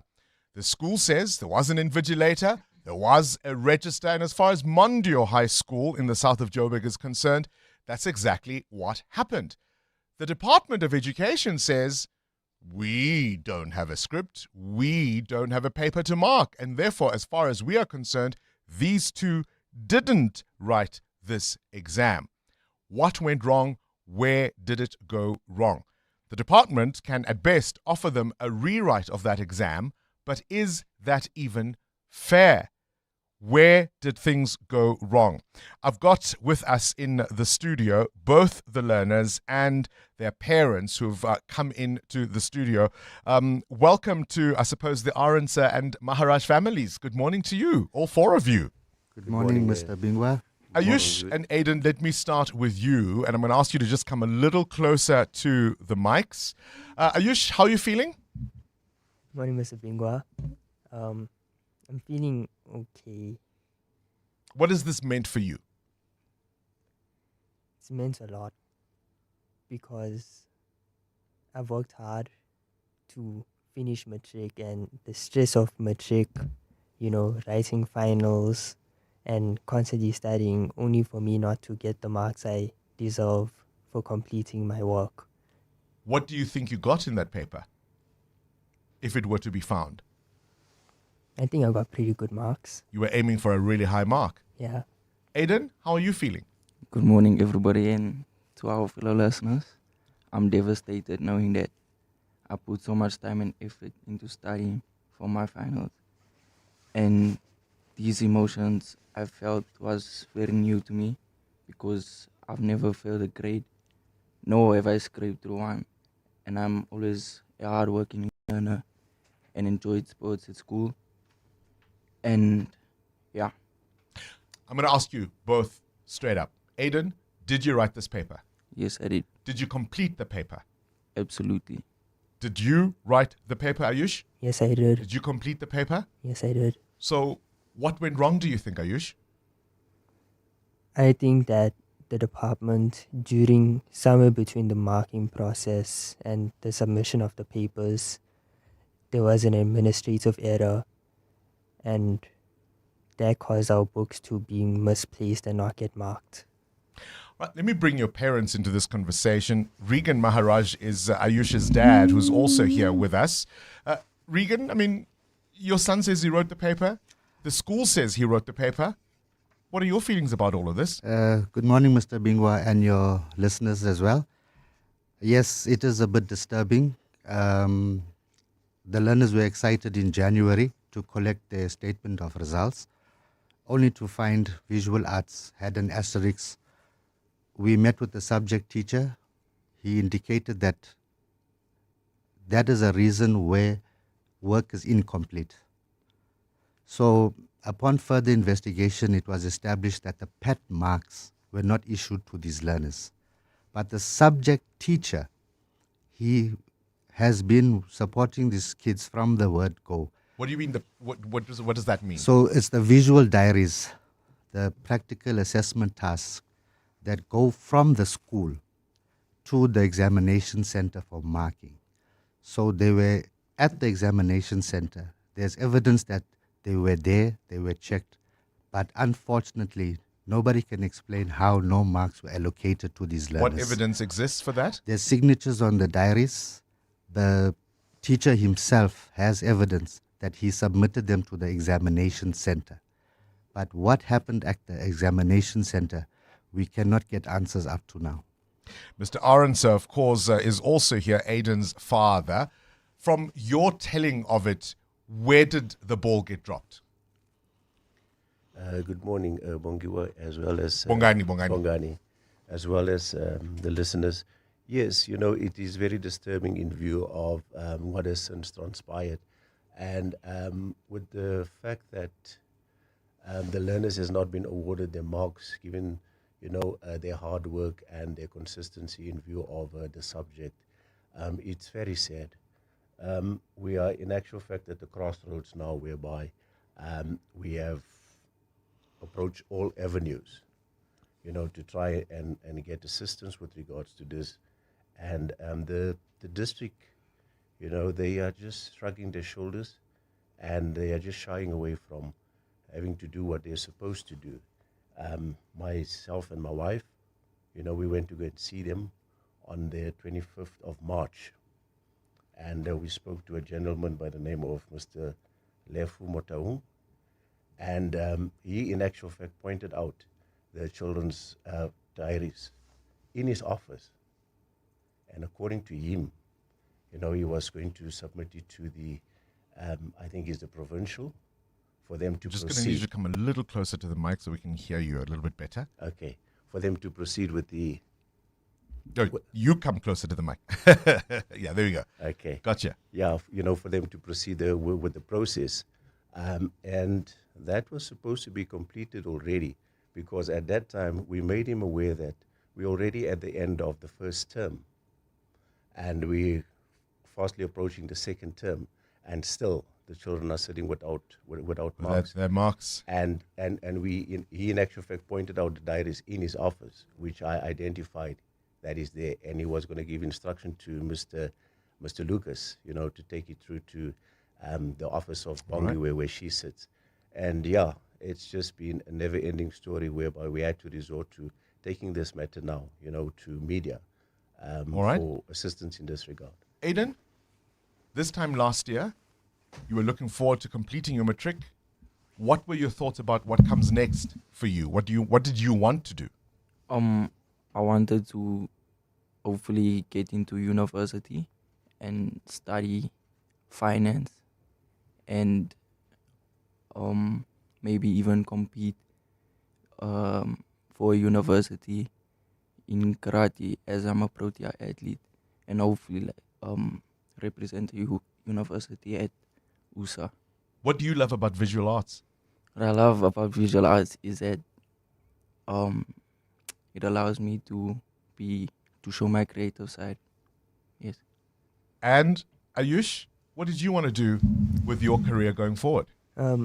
I too also wanted to get into university and study law and, make a change. This will give you good motivation, hey? Yeah. To study law. And had you started the process of applying? Yes, we did. But unfortunately, due to this whole issue of the incomplete matric results, I did not get in to university. But you would have presumably had some kind of provisional acceptance to wait for your results. Yeah. Where were you going to go? I was hoping UJ. And what do you love about visual arts? As Aiden said, I also love for me to be able to express my creative side of my life into my schoolwork. The department says, why don't you just write again? How do you feel about that? I feel disrespected because I put in a lot of work and effort into my visual diary, into my pattern final, only for them to come around and say that I must rewrite. And Aiden, wouldn't rewriting just solve the problem? I don't think so, because like I said, we've put so much time and effort into our practicals, and I feel like it's not acceptable. Let me bring your dads back into the conversation. Mr. Arons, I'll start with you. I mean, every parent stands behind their little Johnny. Your son could never do wrong here. Part of what the department is arguing is that there were 9 learners in this cohort who should have written the paper. From what we understand, the school says 7 of them didn't. The department says none of them did. I mean, you can see where things might have gone wrong there. No, 100%. I think Come closer once again. Just to correct that figure, it was initially 10, and then they discovered that from the 10, actually 2 of them did complete the exam and did follow the process in view of submitting all their assignments and their tasks, which is Ayush and Aiden. So the 8 needs to rewrite, but there's Aiden and Ayush. It has been confirmed by the teacher that everything has been submitted from their side, and even the learners confirming again that they have written the exam. Mr. Maharaj, what do you want to happen here? This injustice to the learners, I think what is important is for us to focus on the learners. Going through the school system for 12 years, the stress of every test, the stress of every exam, making sure they progress to every grade, ultimately reaching grade 12, the final examination, the effort, the hard work, the stress, now to be denied the very certificate that will open a doorway to the rest of their future and their life. There is an administrative error. It's clear where the problem is, at the marking center. I wish those that are listening can do a thorough investigation and check. There must be an audit trail of the learners' books from the school to the examination center and back to the school. Who was responsible for marking? Where are the marks? Why are the marks not allocated to them? Simple as that. We did reach out to the Department of Basic Education in Gauteng Department of Education, and we were told the MEC has his weekly briefing on Sunday.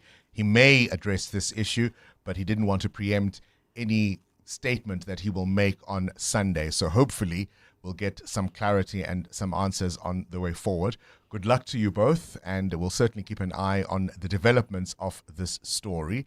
It may seem to many people perhaps listening to us that it's just affecting your families, but I can tell you as a parent of a grade 11 learner, I know it could be me, it could be any one of us.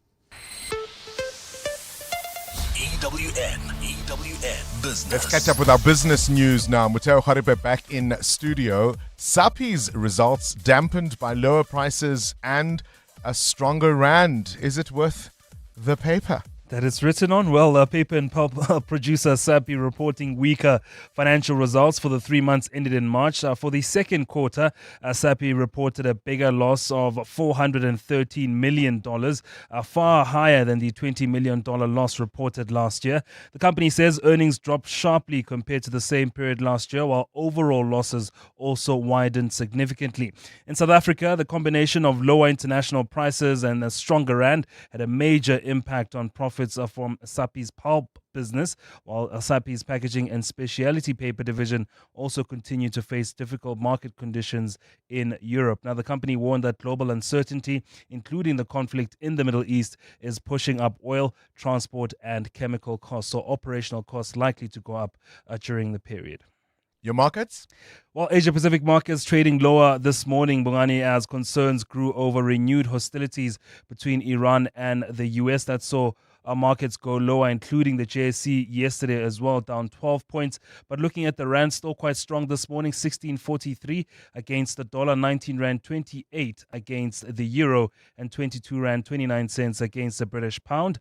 Price of gold, $4,715 an ounce, or platinum is at $2,061. Brent crude remains flat, down 2.5% at $101 a barrel. More business after 8. 7:30 your time check. This Eyewitness News brought to you by Outsurance. SMS out to 45142 and you could save on your car insurance. If you don't, you can ask them for 500 rand. Sfisa Zulu, what you got? Thanks, Mohani. Good morning. 2 Matric learners from Mondeor High School whose visual arts exam papers have been lost say they expected to get good marks on the subject. They both say they have never failed a grade or a subject in their 12 years of schooling. This is after the Department of Education has instructed them to rewrite after their papers were allegedly misplaced. One of the learners says that he expects the situation to be resolved soon. I'm devastated knowing that I put so much time and effort into studying for my finals. And these emotions I felt was very new to me. 8 people have died in a bus crash near Witvlag in Limpopo. The bus with 761 passengers on board was traveling from Malawi to Gauteng last night when it experienced mechanical failures.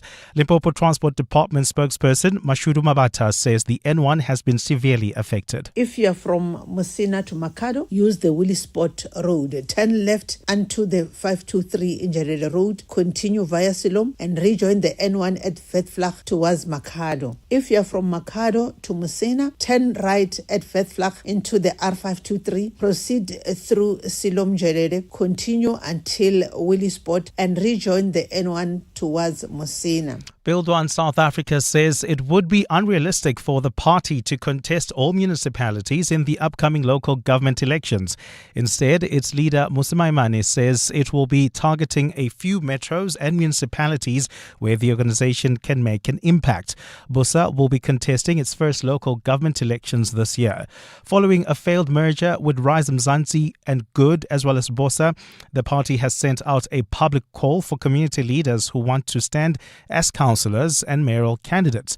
Maimane has told EWN that his party's electoral showing will depend on its candidates. Ultimately, as Build One South Africa, we recognize that you are building a foundation upon which you have to make sure the right people are in place. You can become that role in any municipality, whether it be Johannesburg, whether it be Tshwane, whether it be Ekurhuleni, that you act as that kingmaker role and ensure that when coalitions are happening, we are asking South Africans to put us in a room so that somebody can talk sense, build strong government and ensure that people are held accountable.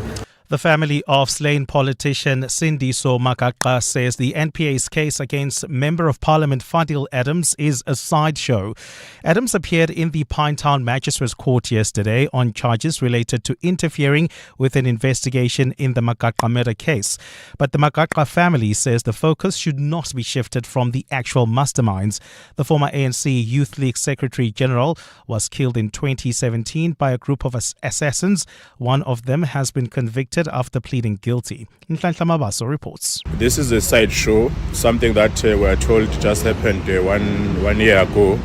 There is a pressing matter. The pressing matter is that for full 8 years, the people that procured an AK-47, procured a car, certain members of SAPS accompanied the killers who went to Umzimkulu to kill Sindiso Makaka. Sindiso Makaka's best friend, Thabiso Zulu, spoke on behalf of the Makaka family after the court appearance of Member of Parliament Fadil Adams. He says while police probe the alleged interference by Adams, there must not be a diversion from evidence that could prove the state may have been involved in the murder. Zulu says the family is hoping that at some point, the Madlanga Commission will help shed some light on Makaka's murder. We are hopeful that one day the issue of Sindiso Makaka will be fully ventilated in the Madlanga Commission, because we have already had presentations from General Kumalo. We have also had the presentations from the witness E. We hope that more people will come. Adams will meanwhile be back in court next week for a formal bail application. Nhlanhla Mabaso, Eyewitness News, Durban. And finally,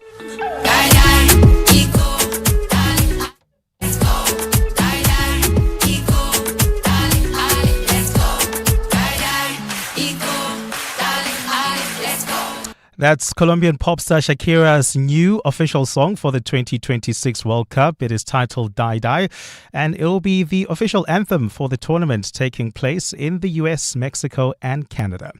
A cloudy and windy Friday in store for Gauteng, with showers expected today. The temperatures are at lows of 3 and 5 degrees, peaking at highs between 16 and 17. The traffic, expect slow-moving traffic on the M1 North as you head towards the Crown interchange. And in Germiston, traffic remains slow as well on the N3 North, heading towards the Geldenhuys interchange. The top story this hour, 2 former matriculants from Mondeor High School whose visual arts exam papers have been lost say they expected to get good marks on their subject. Now, if your mechanic was becoming too expensive, you'd switch, right? So why pay for more for car insurance? Switching to Outsurance saved 35-year-old Zanai a whopping 1,180 Rand on her 2017 Mercedes-Benz GLA. Get a quote now, and if Outsurance can't save you money, ask for 500 Rand. Or 1,500 Rand if you've been claim-free with the same insurer for 3 years. Do it now. SMS out to 45142. So that's out to 45142. Outsurance is a licensed insurer and FSP. T's, C's, and information online. Weekend Breakfast with Googs Mshungu. 702 Weekend Breakfast is about switching gears after what's usually a very busy week. We keep you informed, we keep you on trend, what's happening, what's new, what's delicious, what's fascinating, and keep you company as you rest at the end of the week. What I love most about the 702 family and 702 land is we're this interesting motley crew of people, this diverse group of people from all over the country, all over the world, and we all come together and it makes for this interesting, fascinating family. And I don't think you can find a more diverse, interested, or more engaged listenership than people who are part of the 702 family and 702 land. And so they listen to us to be their guide to the weekend because they trust Weekend Breakfast. 702 Weekend Breakfast with Googs Mshungu from 6 to 10 a.m. Need a little magic in your weekend? At the Magical Marble Family Fest, you'll find a luxury playground for everyone. It's a day out in the sun, full of activities for all ages, carnival rides, exciting performances, and Joburg's finest flavors, where every moment feels elevated. Every space feels magical, and every ticket opens the door to moments your family will never forget. Get your tickets at magicalmarblefamilyfest.com. Another grand collaboration with Investec in partnership with 947. This 9 and 10 May at James and Ethel Gray Park. At Specsavers, we're committed to offering affordable and professional eye care. That's why we're offering 1,500 Rand worth of savings with our winter promotion. Get a free frame up to the value of 1,500 Rand or use the 1,500 Rand on one of our leading vision enhancements, like Climate Eyes, which automatically adapts to changing light. To qualify, simply purchase a comprehensive eye examination and prescription frame and lenses. Affordable eye care, Specsavers. T's and C's apply. It's that time of the year. Sore throats, congestion, wet and dry coughs, pain and fever. For trusted relief for you and your family, ask your pharmacist to recommend a winter survival pack from the Adcock Ingram OTC range. With products like Medikil A, Expigen, Corenza Paracy, Adco Napamol, Dialint Junior and more, we have you covered this winter. Remember, Adcock Ingram OTC, sponsors of Brave. Visit primemediaplus.com to enter 702 Josie My Josie Walk the Talk. Hosted by the City of Johannesburg. Walk with the people, for our Josie. For Joburg, by Joburg, in Joburg. Bamise bonke. Mzansi, get ready to Panda Pusha Play Powerball Plus for an unforgettable 83 million Rand guaranteed jackpot this Friday. You heard right. Play Powerball Plus for the huge 83 million Rand guaranteed jackpot today, and you could be celebrating millions. Buy your tickets now in store on National Lottery.co.za, the mobile app or cell phone banking. Panda Pusha Play. Players must be 18 years old or play responsibly. eTuba is a proud operator of the National Lottery. 702. WhatsApp Bongani on 072 702 1702. Good morning, Bongani. You know this thing of kids and the scripts that got lost, it takes my memory back. I had to repeat my matric in 1996 because I did not write. Apparently, I did not write my first language. And you know, when you don't write your first language, you fail, right? So it's painful. I wish something can happen to them. And the worst thing is the month in which we are in now. It's already late in the year. They're basically losing the whole year. Anonymous here, Centurion. Morning, Bongani and the rest of the 702 world. I had a same issue or similar issue with my younger sister a few years ago in Atteridgeville, where her matric results didn't come out because of an outstanding exam. And she saw she was there, and we all knew she was there. So I followed up and seek the intervention of Panyazali Sufi. It was still him at the time. So he was very helpful in such a way that we ended up finding out that the learner above her examination number was absent. So they swapped around and recorded as if my younger sister is the one which was absent. So we had to go through that whole process of seeking the attendance registers and all of that, but it was helpful. Yeah, like I said, I actually ended up emailing Banyazali Sufi, and he was actually helpful. It's MacGyver here in Pretoria. This issue by now should have been in court. The department needs to be sued for emotional trauma, for mental trauma, for physical trauma by the department. This incompetence is going on all the time. It's just that many of them are not reported. But now that this one is on the open, we appreciate that on radio you are bringing these families to come and being interviewed. But it needs to be in court. Please advise them to take it into court so that this department can be sued, and they must allocate those marks for those kids. They must allocate them or find those scripts. If they let them write, fair enough, let them write, but they will never fail those kids ever because they have been emotionally distraught. Good morning, 702. Sounds really, really terrible. I can just imagine the stress the students are going through. However, going forward, honestly speaking, this is going to delay their life even further. So, honestly speaking, Bongani, they might as well rewrite the exam and then sue the state for damages and so on and so forth, because them trying to fight will just delay things further. They might as well just write Bongani and sue the state. Thank you. Is it that simple? What would you do? If you were the parent, if you were the learner, do they just rewrite? One of those voice notes suggesting that this is about incompetence, it's about a lack of care. Sue them! Lawyers aren't free. they cost money to take on these kinds of cases. MacGyver in Attridgeville saying, you've seen this movie before. And I just had a random thought intrusion. Don't you think that Panyaza Lesufi was a better MEC of education? Might even be a great minister of education, and not so much the best premier, or at least not as good as he was at education. That's just a major thought intrusion that happened in my mind. Anon, you have been in this situation. Presumably then you did write your home language. What do they do, these kids? Do they just rewrite? I mean, they've already lost this year. It's a fair point. They've lost this year. It's gone. But you're not in the same mindset. You're not with your cohort. You're not with your group. You're not with... Do you just rewrite? And it sounds like some of these items, or at least these weren't just an exam. These were practicals, which I imagine would have been done over a period of time. So it's not just going to sit down for a 3-hour maths paper. This is visual arts. This may be their entire year's work. They have to redo again. Do you see why it might not be that easy to make that choice? 702. What's the question? What's the question? Brought to you by Outsurance. Your chance to win up to 3,000 Rand in cash. So first we'll give you 1,000 Rand for the answer, and then a little later 2,000 Rand if you can give us the question. SMS out to 45142 now, and you could save on your car insurance. If you don't, you can ask Outsurance for 500 Rand.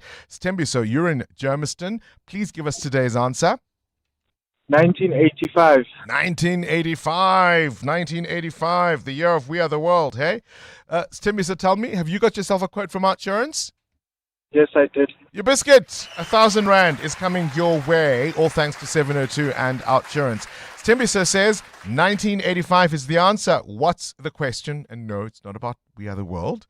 Call us if you know on 011 8830 702. EWN Sport.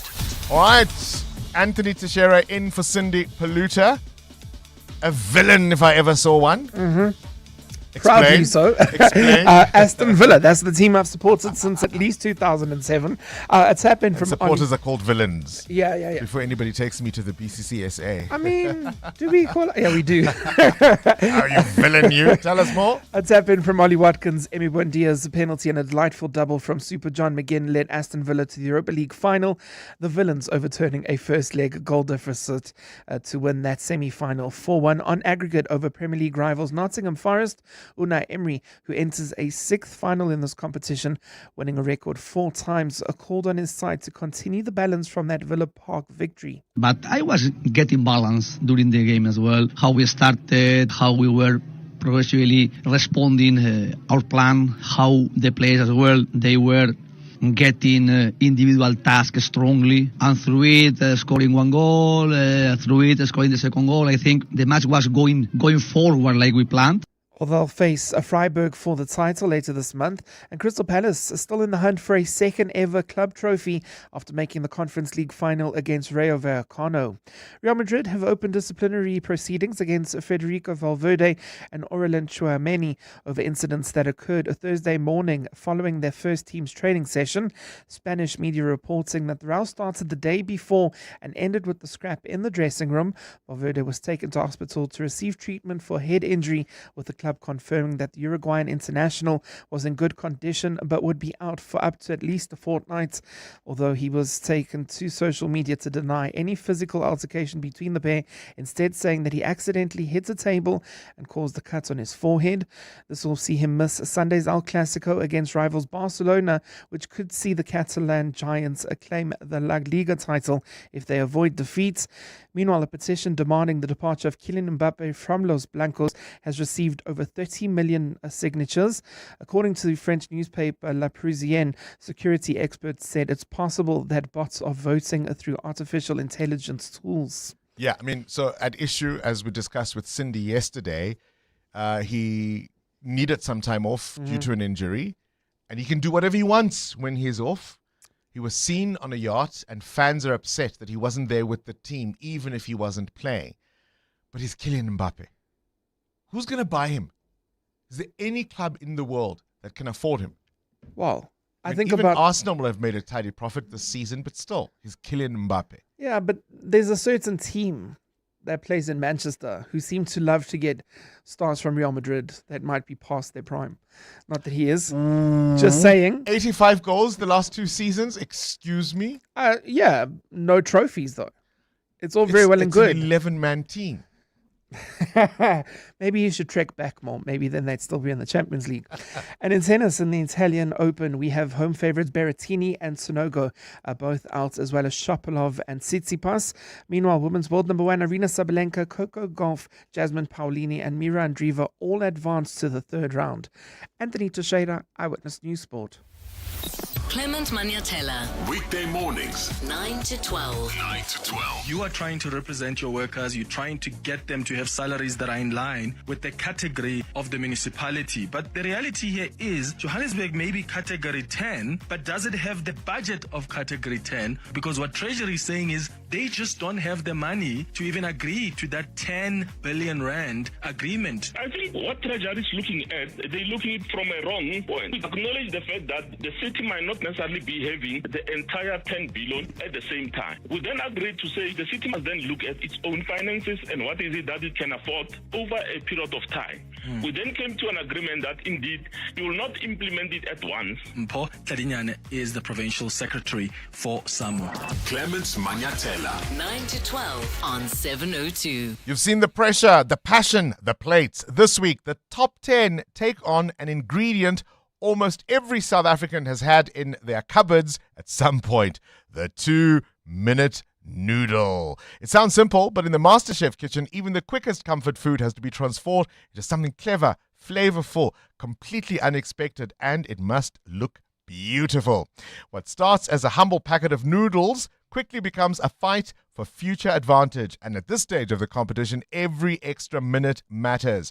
So who is going to be walking out the winner? Catch MasterChef South Africa this Sunday at 6 p.m. on ETV. You can also stream it on EVOD, and you can watch .evod.co.za.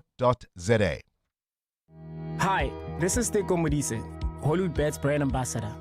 Be a winner who knows when it's time for a timeout and play responsibly. If you or someone you know needs help, call the South African Responsible Gambling Toll-Free Counseling Line on 0800 006 008 or WhatsApp help to 076 675 0710.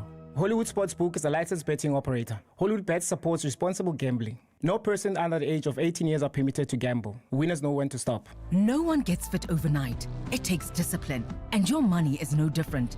A Nedbank 32-day notice account helps you build financial strength with up to 7.3% interest and zero maintenance fees. The higher the deposit, the higher the return.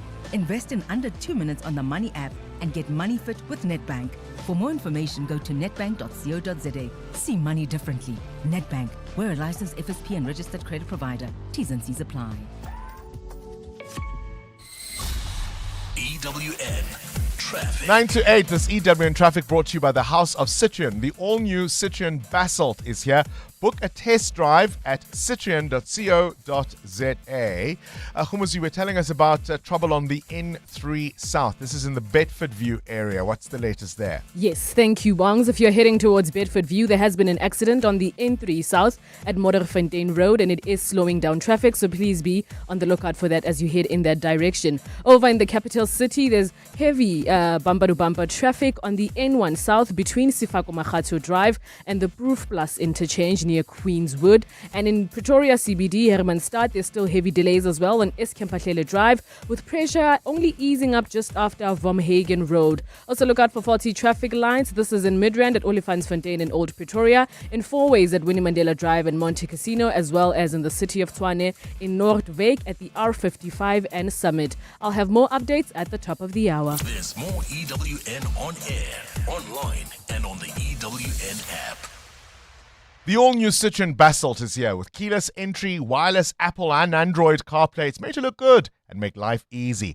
And that 470-litre boot, well, it's ready for every outfit change and then some. The all-new Citroen Basalt Coupe SUV from 354,000 Rand. Register now for the limited launch deal assist of up to 40,000 Rand. Book a test drive today at citroen.co.za. T's and C's apply. 702 What's the question? For 2,000 Rand in cash, all thanks to Outsurance in 702. Tell me, what's the question? If the answer is 1985, let's go to Refilwe in Rivonia. Refilwe, what's the question? In what year was the David Attenborough knighted? Yes, indeed, hey? He was only 59 years old. He turns, of course, a grand 100 today. And I would argue that at 59, in many respects, he was just getting started, hey? Probably, yeah. I think we should all get started now. So, Refilwe, when do you want to be out for the count? Oh, my goodness. 100 is a good innings. Yeah, right? Why quit? Why quit when you have 2,000 Rand in cash? All thanks to Outsurance and 702. Congratulations, Refilwe in Rivonia. It is, of course, the 100th birthday of the British broadcaster, natural historian, conservationist, writer, producer, narrator, presenter, Sir David Attenborough. And as I was saying, he'd already had an illustrious career by the time he turned 60 years old, which was all the way back in 1986. He could have hung up his boots all the way back then. He didn't. He chose to stay and continue doing the amazing work he has done. And don't some of us plan to retire and walk away from living our lives just a little too quickly? Outsurance can't improve your Braai skills, but they could improve the car insurance premium you currently pay. Get a quote today, and if Outsurance can't save you money on your car insurance premium, ask for 500 Rand cash. Make that 1,500 Rand if you've been claim-free and with the same insurer for 3 years. Get a quote and get savings or cash. Either way, you win. SMS out to 45142. That's out to 45142. Outsurance. Licensed insurer and FSP. T's and C's online. Africa's energy future isn't being written, it's being built. And that's why ministers, CEOs, engineers, financiers, and all the other people powering this continent are going to be meeting in Cape Town for Enlit Africa 2026 from 19 to 21 May at the CTICC. It features 200 plus sessions driven by one conversation, and you need to be a part of it. So register now at enlit-africa.com. Do you ever call you like to sell? But don't trust your uncle or your pal. Then we buy cars, it's just for you. Buying cars is what we do. We offer service with a smile. We always go the extra mile. Use a place that you trust and sell your car to us. We Buy Cars, the easiest way to sell your car by far. If you're a fan of the beautiful game, you'll recognize this. And this. But what about this? It's your chance to score big time. Win your share of up to 2 million Rand with Standard Bank. It's game day every day. To enter, open and use any qualifying Standard Bank account, in-app or in branch. Already a Standard Bank customer? Sign up for Standard Bank Connect online to get a bonus entry. Standard Bank is an authorized FSP and registered credit provider. T's and C's apply. 702 702. What's gone viral? with Kabazela. And we catch up with the world of viral content. Kabazela. Good morning to you, Bella. Are you still fresh, my friend? Well, let the missus be the judge of that, but she's gone to work. But the reason we're talking about this is certain foods, right? Some foods you might look at and you would think, yo, this has stayed a lot fresher than I thought it would be, or it's lasted longer than I thought it would be. And the reason is this woman had posted a video of scones that she had bought.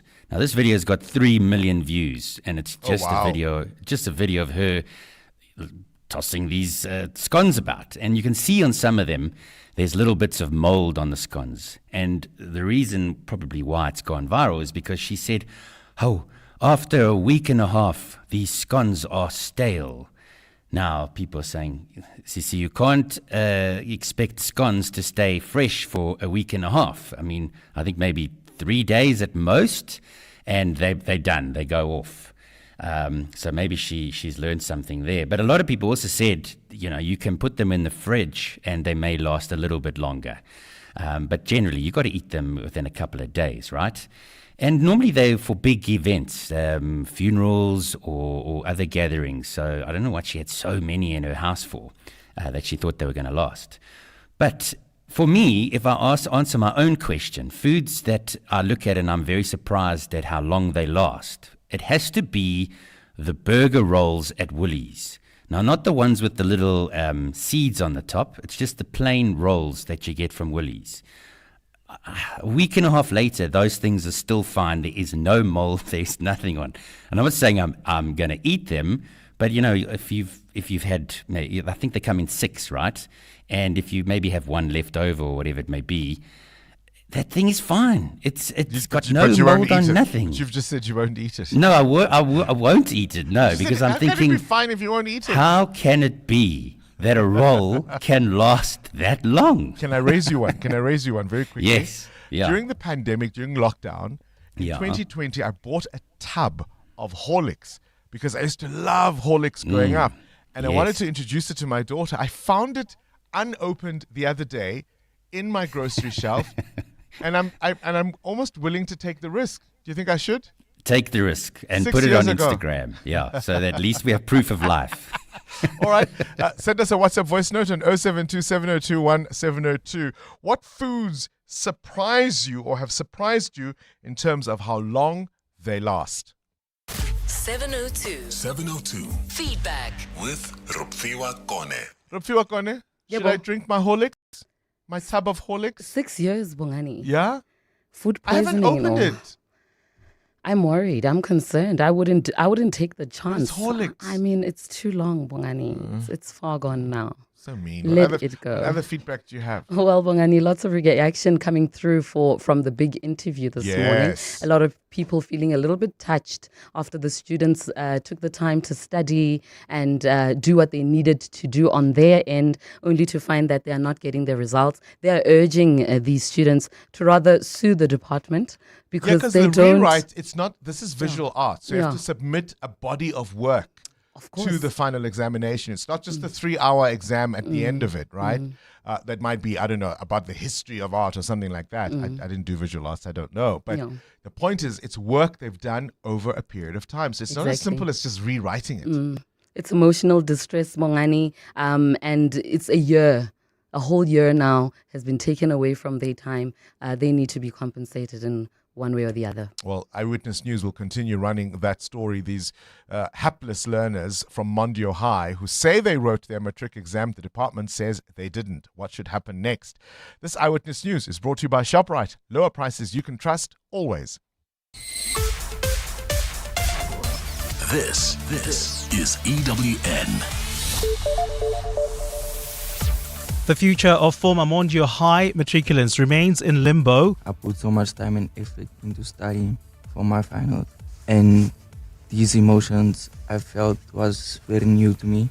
And the South African government says it will state its case at the AU about the reputational damage of xenophobia allegations. Good morning, I'm Sfiso Zulu. 2 former matriculants from Mondeor High School whose visual arts exam papers have allegedly been lost say they are devastated. Their parents approached the Gauteng Education Department seeking to solve the matter but say nothing has been done 6 months later. The pupils say they submitted the work as required last year, but the department has instructed them to rewrite the exam.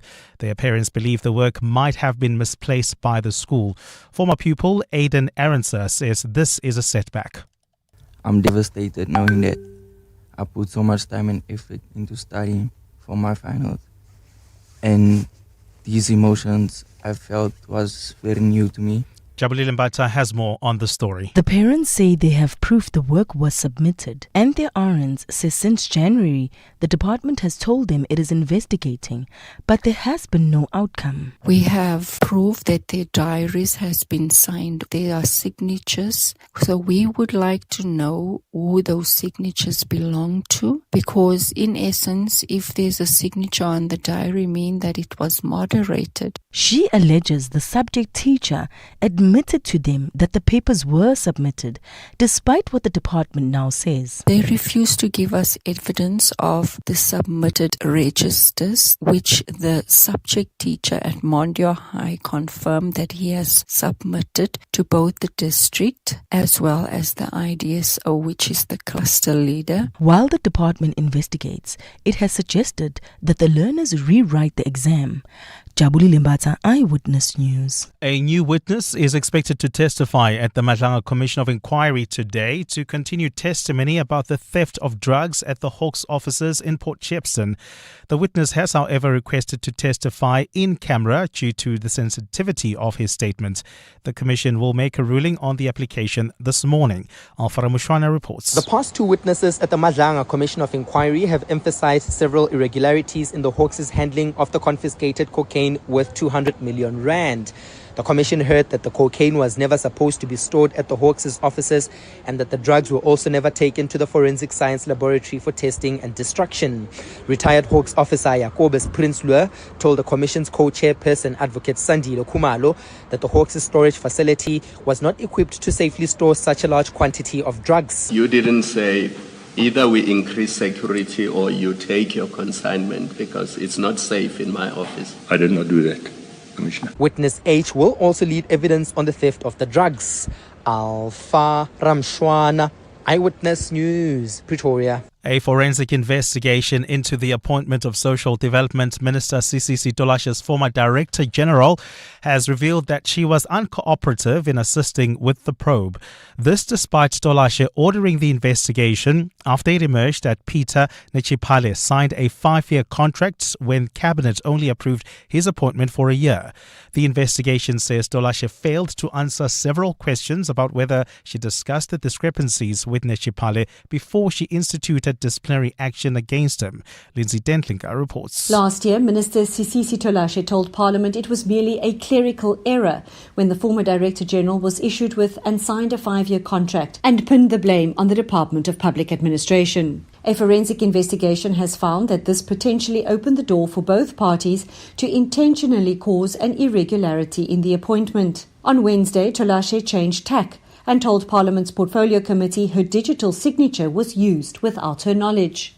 The preliminary report gave me an indication that my signature was an electronic one, which then wanted me to further investigate on how did it happen that my signature was attached into that. However, the forensic investigation has found Tolashe's version to be an unlikely explanation because she publicly acknowledged filling the post. With the report only being sent to the committee after Wednesday's meeting, Chairperson Bridget Masango says she's taking advice on how to proceed. Lindsay Dentlinger, Eyewitness News, Parliament. And Cabinet says South Africa has nothing to hide and will provide a report to the African Union about the facts regarding the ongoing protests targeting illegal foreigners in the country. Minister in the Presidency Khumbudzo Nchaveni says there might be protests in the country, but there have been no xenophobic attacks. Nchaveni was responding to reports that the government in Ghana has officially written to the African Union to ask the matter be placed on the AU's agenda at its upcoming Heads of State meeting. Babalondenza reports. Khumbudzo Nchaveni told a post-cabinet briefing yesterday that the country's immigration laws can't be undermined, but she says law enforcement must be allowed to play its part and attacks won't be tolerated. She also says countries have the right to issue advisories warning their citizens about any safety concerns. Nchabeni says the country is also willing to clear its name at the African Union if requested. On the letter of Ghana saying they are referring the matter to the AU for the media review and the discussion, our position is that we have nothing to hide as South African government. We will provide, if the AU decides to put the matter on the agenda, we'll provide the report, including the facts that are related to the matter, that there are no xenophobic attacks in South Africa. Nchabeni says Cabinet reiterated that there is ongoing work to address the problem of illegal immigration, which include the strengthening of border management by speeding up deportations and dealing with criminality. Baba Alondenza, Eyewitness News, Parliament. Gold's trading at $4,729.10 an ounce. The rand is at 16.43 to the dollar, 22.30 to the pound, 19 19.29 to the euro. Brent crude oil is at $101.35 a barrel. In the traffic in Boysens, traffic remains slow on the M1 North as you get closer to the Crown interchange. And if you are heading towards Bedford View, there has been an accident on the N3 South at Modderfontein Road, affecting flow of traffic.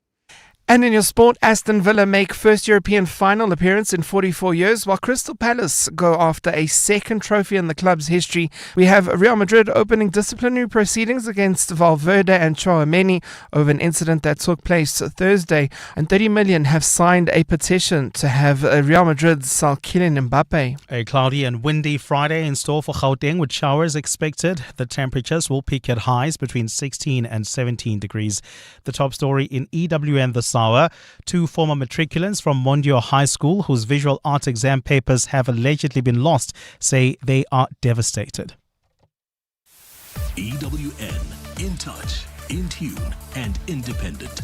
For the latest, visit ewn.co.za or download the EWN app. In the news this week, fuel prices are rising yet again, but there is some relief for ShopRite shoppers. With ShopRite's bulk buying power, they're able to secure stock long before price increases, which means they can keep their prices lower for much longer. So you can save on deals like Wheat Bix 900 grams for a low $52.99 and Rick Coffee 750 grams or the 800 gram refill for only $129.99 each. Valid till Sunday, 10 May. Lower prices you can trust, always. We're calling on Joburg to walk the inner city with us. In 702 Josie My Josie Walk the Talk. Babize bonke. Enter now on primemediaplus.com. This is Breakfast with Bongani Bingwa on 702. Let's walk the talk. 9 minutes after 8 o'clock. A big news story today, of course, will be what will the Constitutional Court decide when it comes to that impeachment inquiry into President Ramaphosa over the Phala Phala matter. Parliament has argued they followed all the steps they needed to. A motion was initiated. There was an independent panel set up to evaluate the allegations. The report was published within the allotted time. The president responded to what they said, and of course, their decision was ultimately based on them not thinking there was any further possibility to pursue on this matter.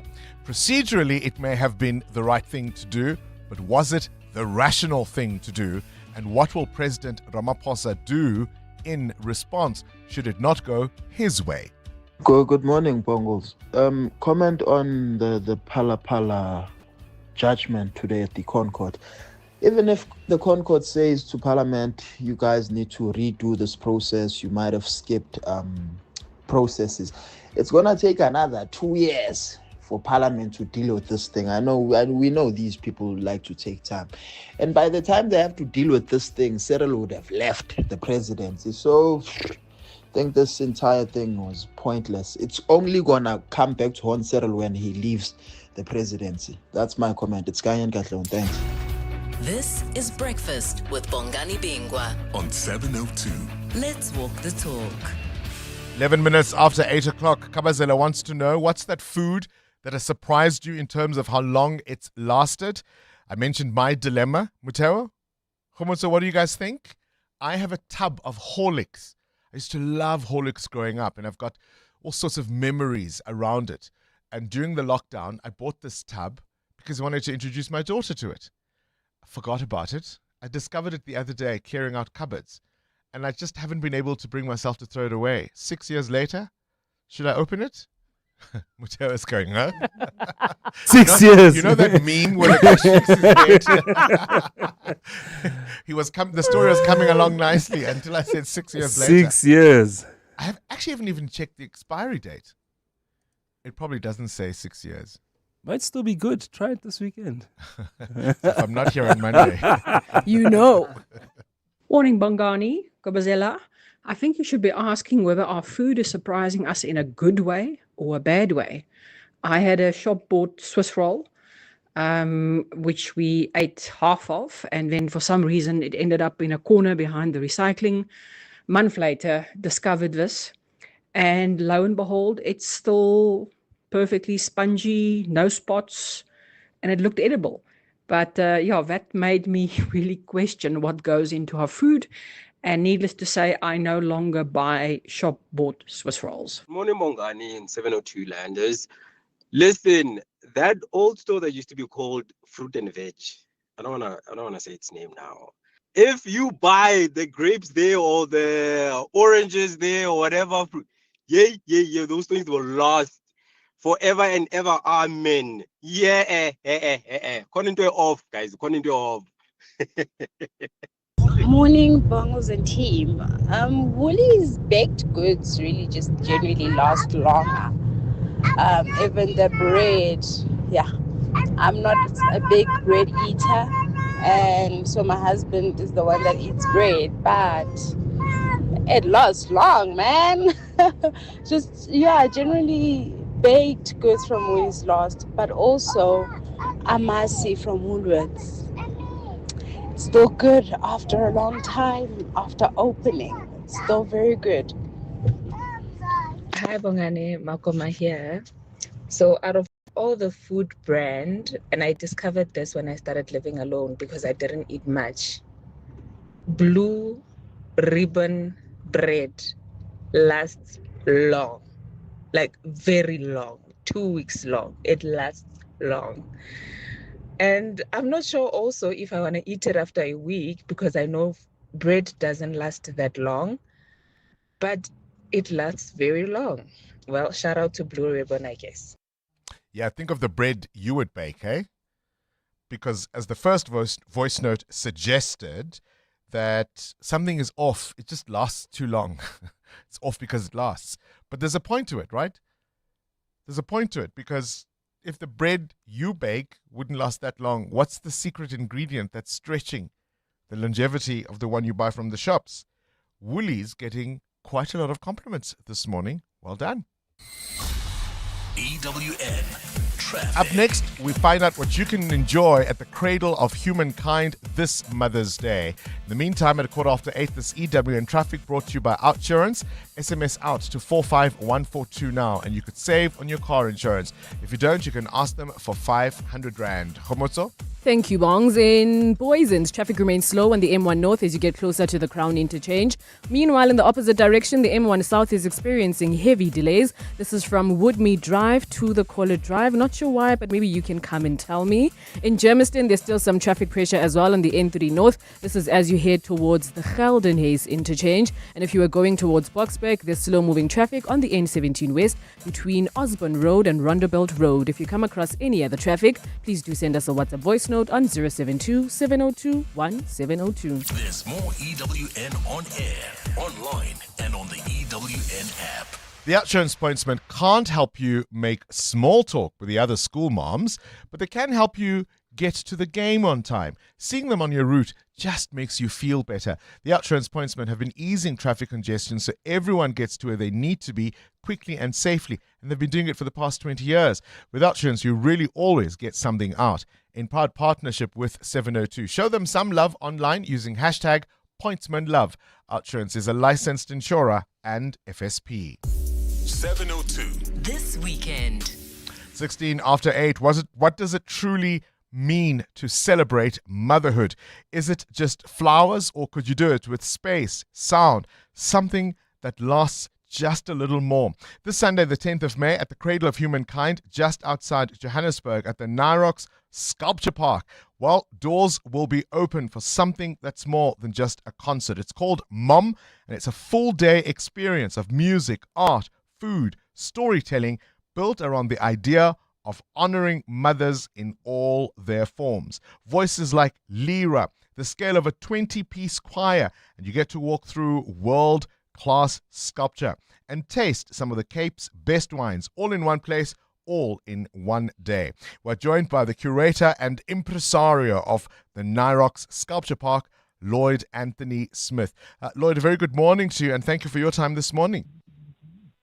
Good morning, Bongani. Thank you for welcoming me onto the airwaves, and thank you for that great entree. I mean, it is true honoring mothers and to do it year in, year out, and to top up what you did last year is a bit of a feat. This year, you're making it easy for us.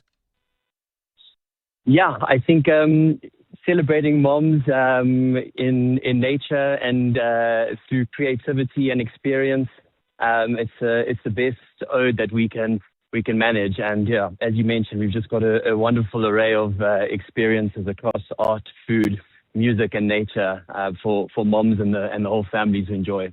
All right, talk to me about curating that full, multifaceted experience. So we obviously needed to try to change things a bit. We've had the orchestra with us a couple of years. And 2 years ago was Lyra's comeback performance, and she did a few songs with them. So we really wanted to close the loop on that and welcome her back with her full band for a full set, which we're really excited about. In addition to that, Steve Dyer has this wonderful project. It's his Visions of Ubuntu. So 8-piece band that's featuring Steve and the Amazwi 8 choir, so a 20-piece choir, which will be backing them.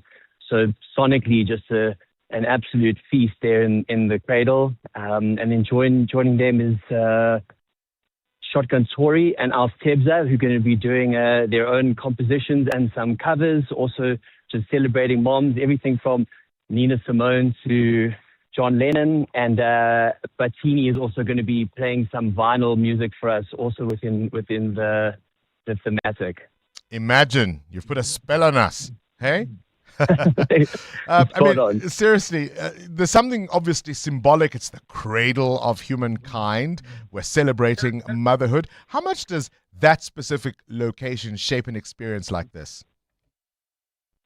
It's such a significant part of the world. I mean, if you really think about it and delve into it, just, the origin of all of us, and being the cradle and being a time to really consider and celebrate mothers, again, just what better way to do it than through art, nature, and creativity. So for us, it's a day we like to celebrate. It's something that's been, annually hosted on the NIROX calendar, and we just try to keep changing things and introducing different formats of art and creativity, which goes similarly for the wines and the foods on offer.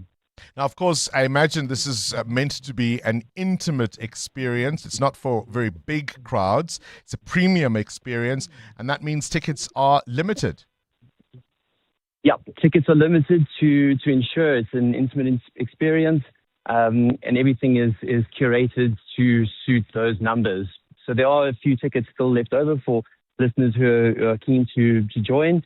But yeah, there's a lot to experience out there and limited availability, unfortunately. Whenever I read NIROX is a not-for-profit, I do wonder, where does the money go? I mean, you support the artist residency, but tell us more.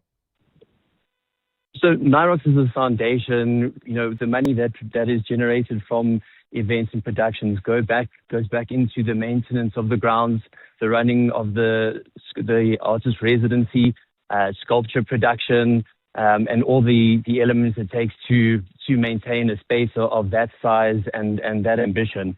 So it's amazing that it's a kind of a circular way to elevate art and creativity through these kinds of initiatives. The Cradle of Humankind, Lyra, Steve Dyer, an orchestra, a 20-piece choir. Do I need to say more? And of course, all those beautiful sculptures. It's all happening this Sunday for Mother's Day. So if you don't quite yet have a plan, this will be a brilliant one, and no doubt likely top whatever you may have done last year. You can get your tickets at www.niroxarts.com. 702. The World View with Adam Gilchrist. Let's catch up with news from elsewhere in the world. Adam, whilst much of our attention has been on the Persian Gulf, closer to the US, there's a real crisis now unfolding in Cuba.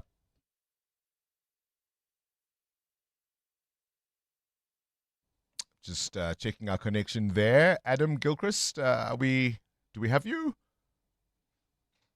I'm not sure what's wrong with our connection there. Maybe we'll try Adam on the line.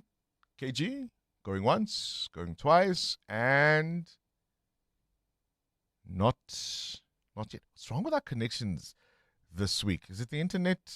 Somebody fiddling with our cables? Undersea a story? cables. I don't know. Yeah? It's been quite a tough week for us, especially to the UK. Yeah, we don't seem to be getting through to Adam Gilchrist because I'm really, really keen to know about the story in Cuba. We'll take this quick break.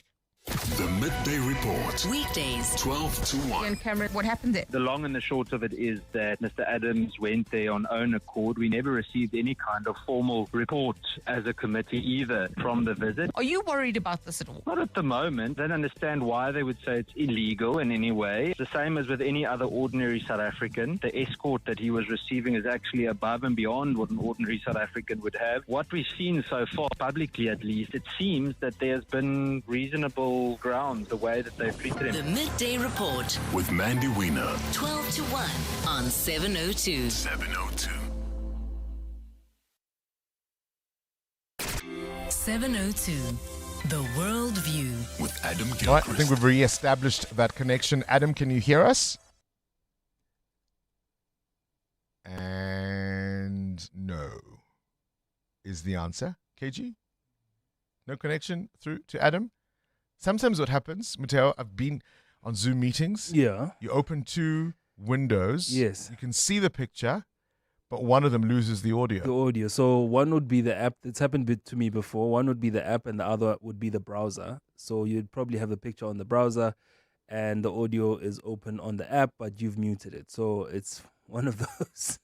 As many times as we've done these things, it still happens. I had a whole tech fail the other day, so I completely can relate. So we'll do it the old-fashioned way. Adam Gilchrist on the telephone. There we go. Have we got you? How's that? Yes. That's much better, isn't it? Or not, as the case may be. Yeah, Graham Bell will be saying, I told you. What's wrong with that? All right, let's talk about this crisis in Cuba. All eyes, as far as oil are concerned, have been on the Persian Gulf, but there's a real crisis now unfolding on the island. Absolutely, and this is after the embargo by the United States started in March, so it's a sort of snapshot of Cuba. The thought is that, will Cuba be next once Donald Trump has finished with Iran and sort of wrapped up Venezuela? And he's actually told us Cuba will be next. And given that he stopped Venezuelan oil being exported to Cuba, there has essentially been a blockade that stopped Mexican energy supplies going to the island. Only one Russian oil tanker has reached Cuba this year. So that now means an enormous problem. Cuba's on its knees. Its national electric grid is collapsing pretty much every week.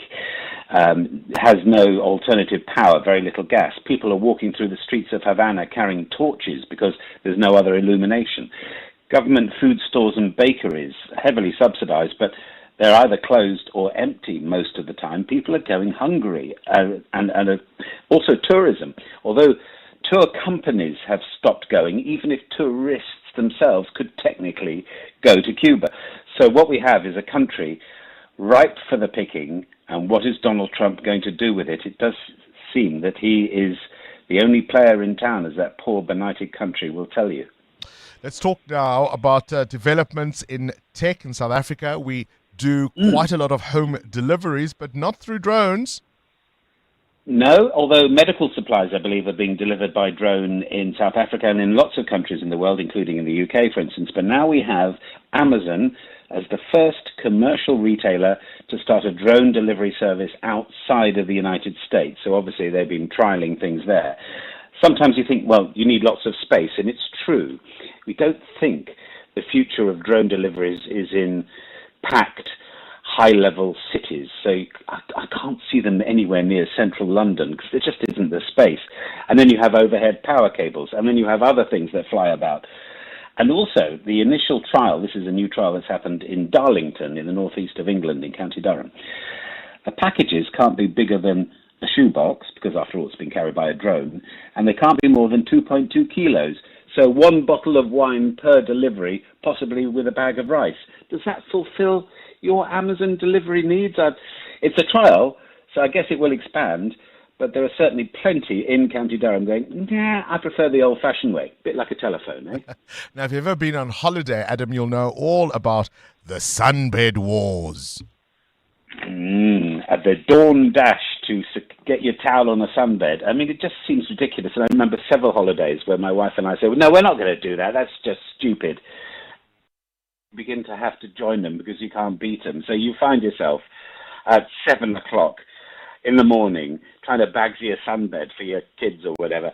How about a German tourist who got so fed up with not being able to reserve his sunbed, he was up at 6 a.m. in a Greek hotel, and yes, it's not just the Germans, the Brits are at least as bad.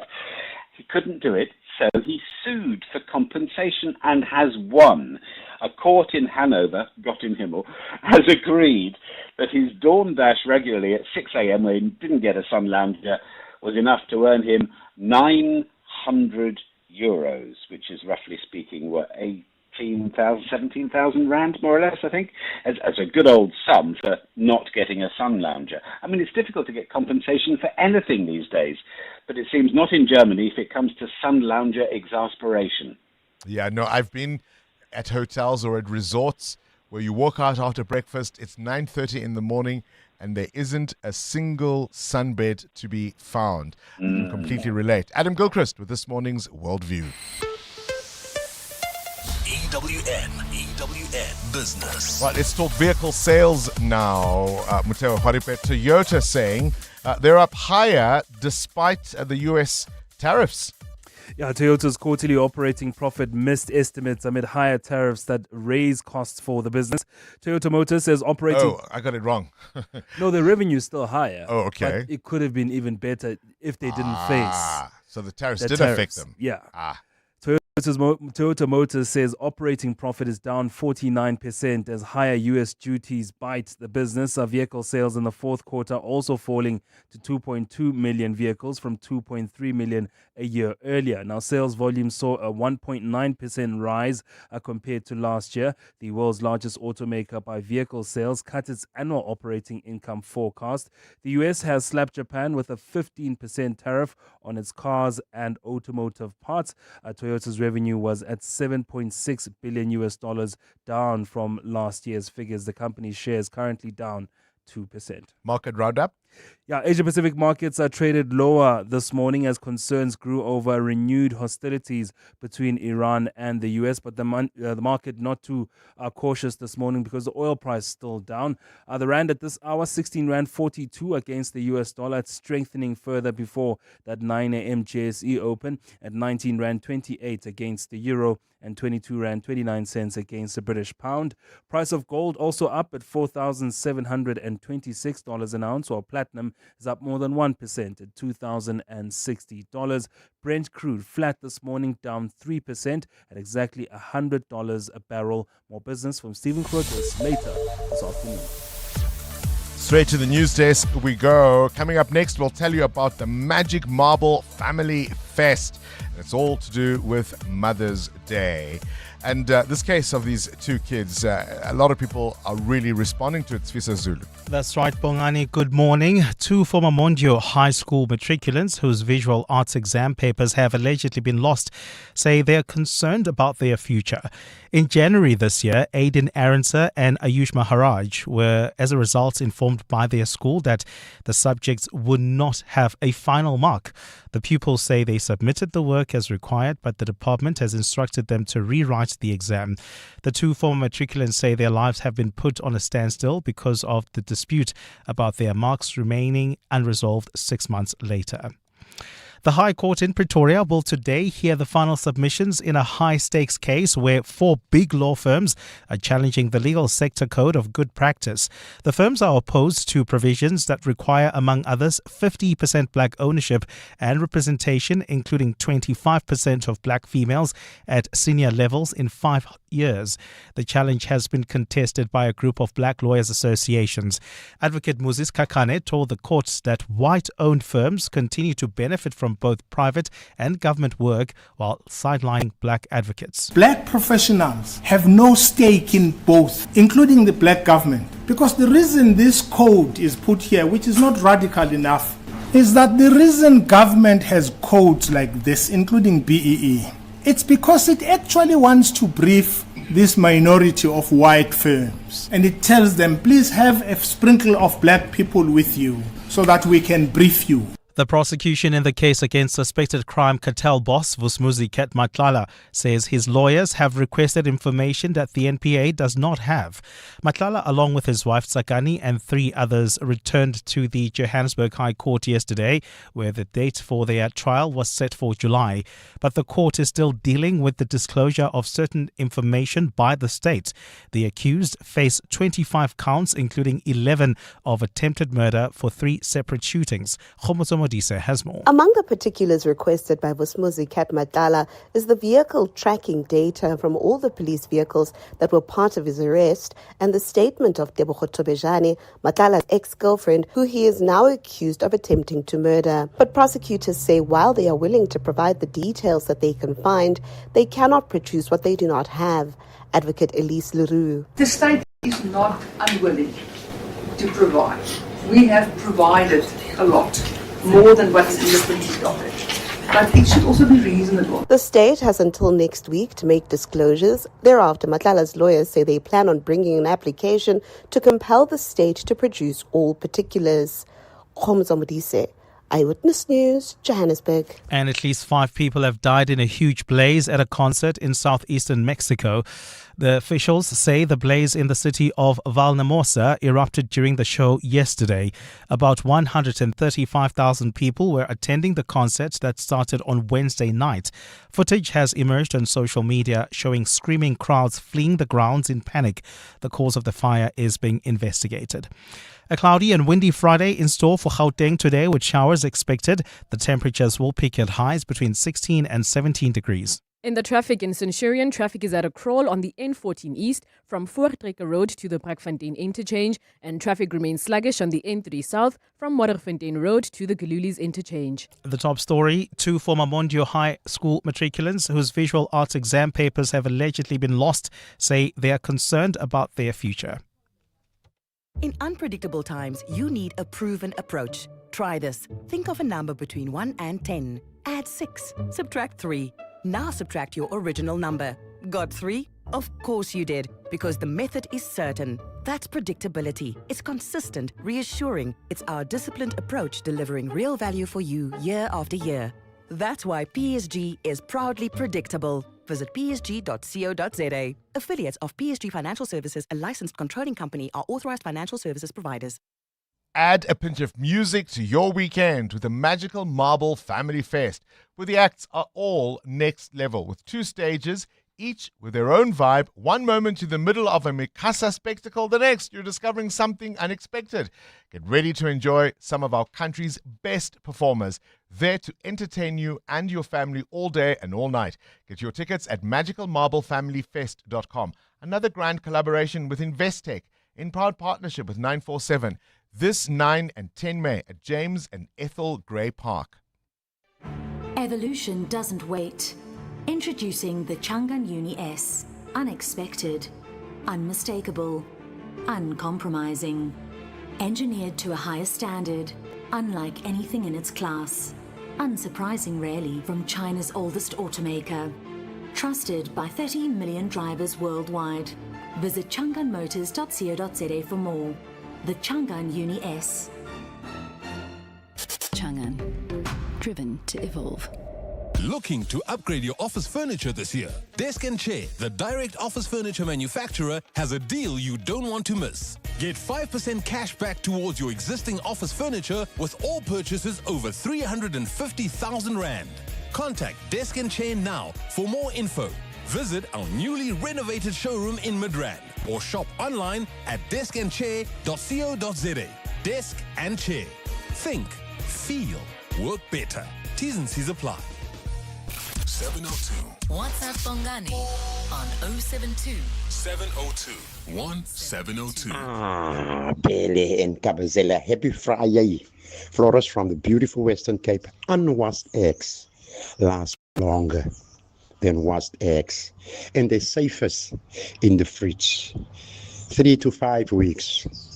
I can assure you, my brother, I have a egg farm just right next to me, so yeah, I know all about it. Have a good super. Bye. Hi Bongani. bread is only a few ingredients, and that is it. It's flour, it's water, it's salt, and it's yeast. Look at the ingredient list on all of these products from Albany or Blue Ribbon or whoever else it is, and you will see a massive list of ingredients that are used to make sure the bread stays fluffy in that for weeks. Bread is not designed for that. That's why we've got all these issues in life, is because of all the chemicals that are added to the bread. Good morning, Bongani and your team. I'm always listening to you guys for a long, long time. This is my first time I get in your show.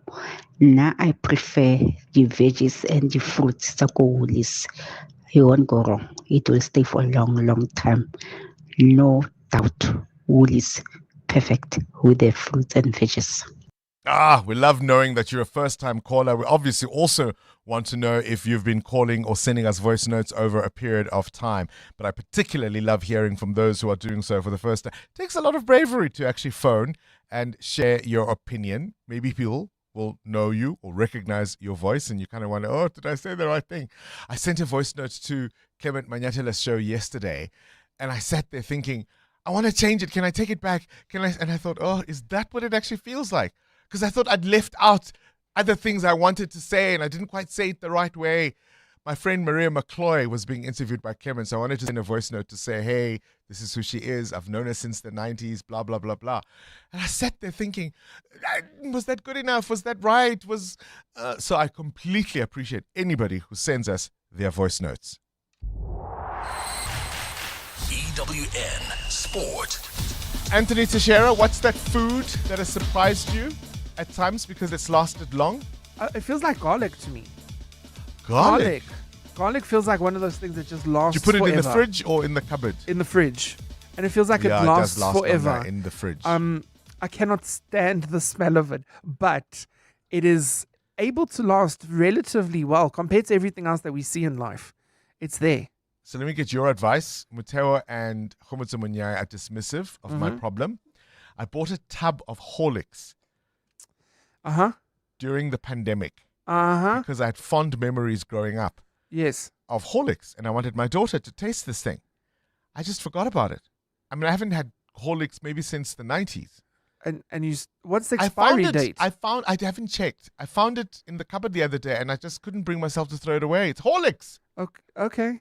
Should I try it? I think you should try and throw it away. That's probably the best idea. Okay. Why are you this guy? All right, let's talk about the Betway Premiership. Tomorrow evening, should I serve Horlicks for the friends who'll come over?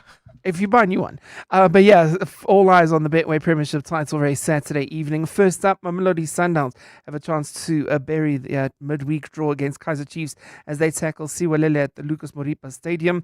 Then Orlando Pirates will have a chance to hit back quickly when they head to the Peter Mokaba Stadium to take on Magezi. A reminder, the Buccaneers are 3 points off of Downs with the game in hand as we head into the final 3 matches of the season. Well, the weekend will begin this evening at 7:30. We have the Nedbank Cup holders Durban City up against Stellenbosch. Sunday, Amakosi will head out and take on Sekhukhune United. In the Premier League, the title race has Man City hosting an informed Brentford, while leaders Arsenal head to relegation zone sitters West Ham. Other selected fixtures include Liverpool at the Saturday lunchtime date against Chelsea. Man United head to Sunderland, while Crystal Palace are headed to the Conference League final against Rayo Vallecano after last night's success in the semi-finals. Or for Aston Villa, it's a Europa League final against Freiburg they have to contend with. Sunday evening at 9 p.m, we have our Clásico. Barcelona could wrap up the La Liga title if they avoid defeat against Real Madrid, while the penultimate round of the United Rugby Championship will be kicking off this evening with the Stormers in Ireland against Ulster. Here's their stand-in captain Dion Fourie. It was last year when we played it. We had a great start. I think we were 17-0 up, and then we lost by 4 points. We looked at it first half when we played here, and they're on confidence as well. But so are we after the last game. So I think it'll be a good battle tomorrow night. The knockouts they have to win. We have to win to stay on top. So it's almost a must win for both. Well, tomorrow the Lions also have an Irish adventure against Leinster, while the Bulls will be taking on Zebre and the Sharks host Benetton.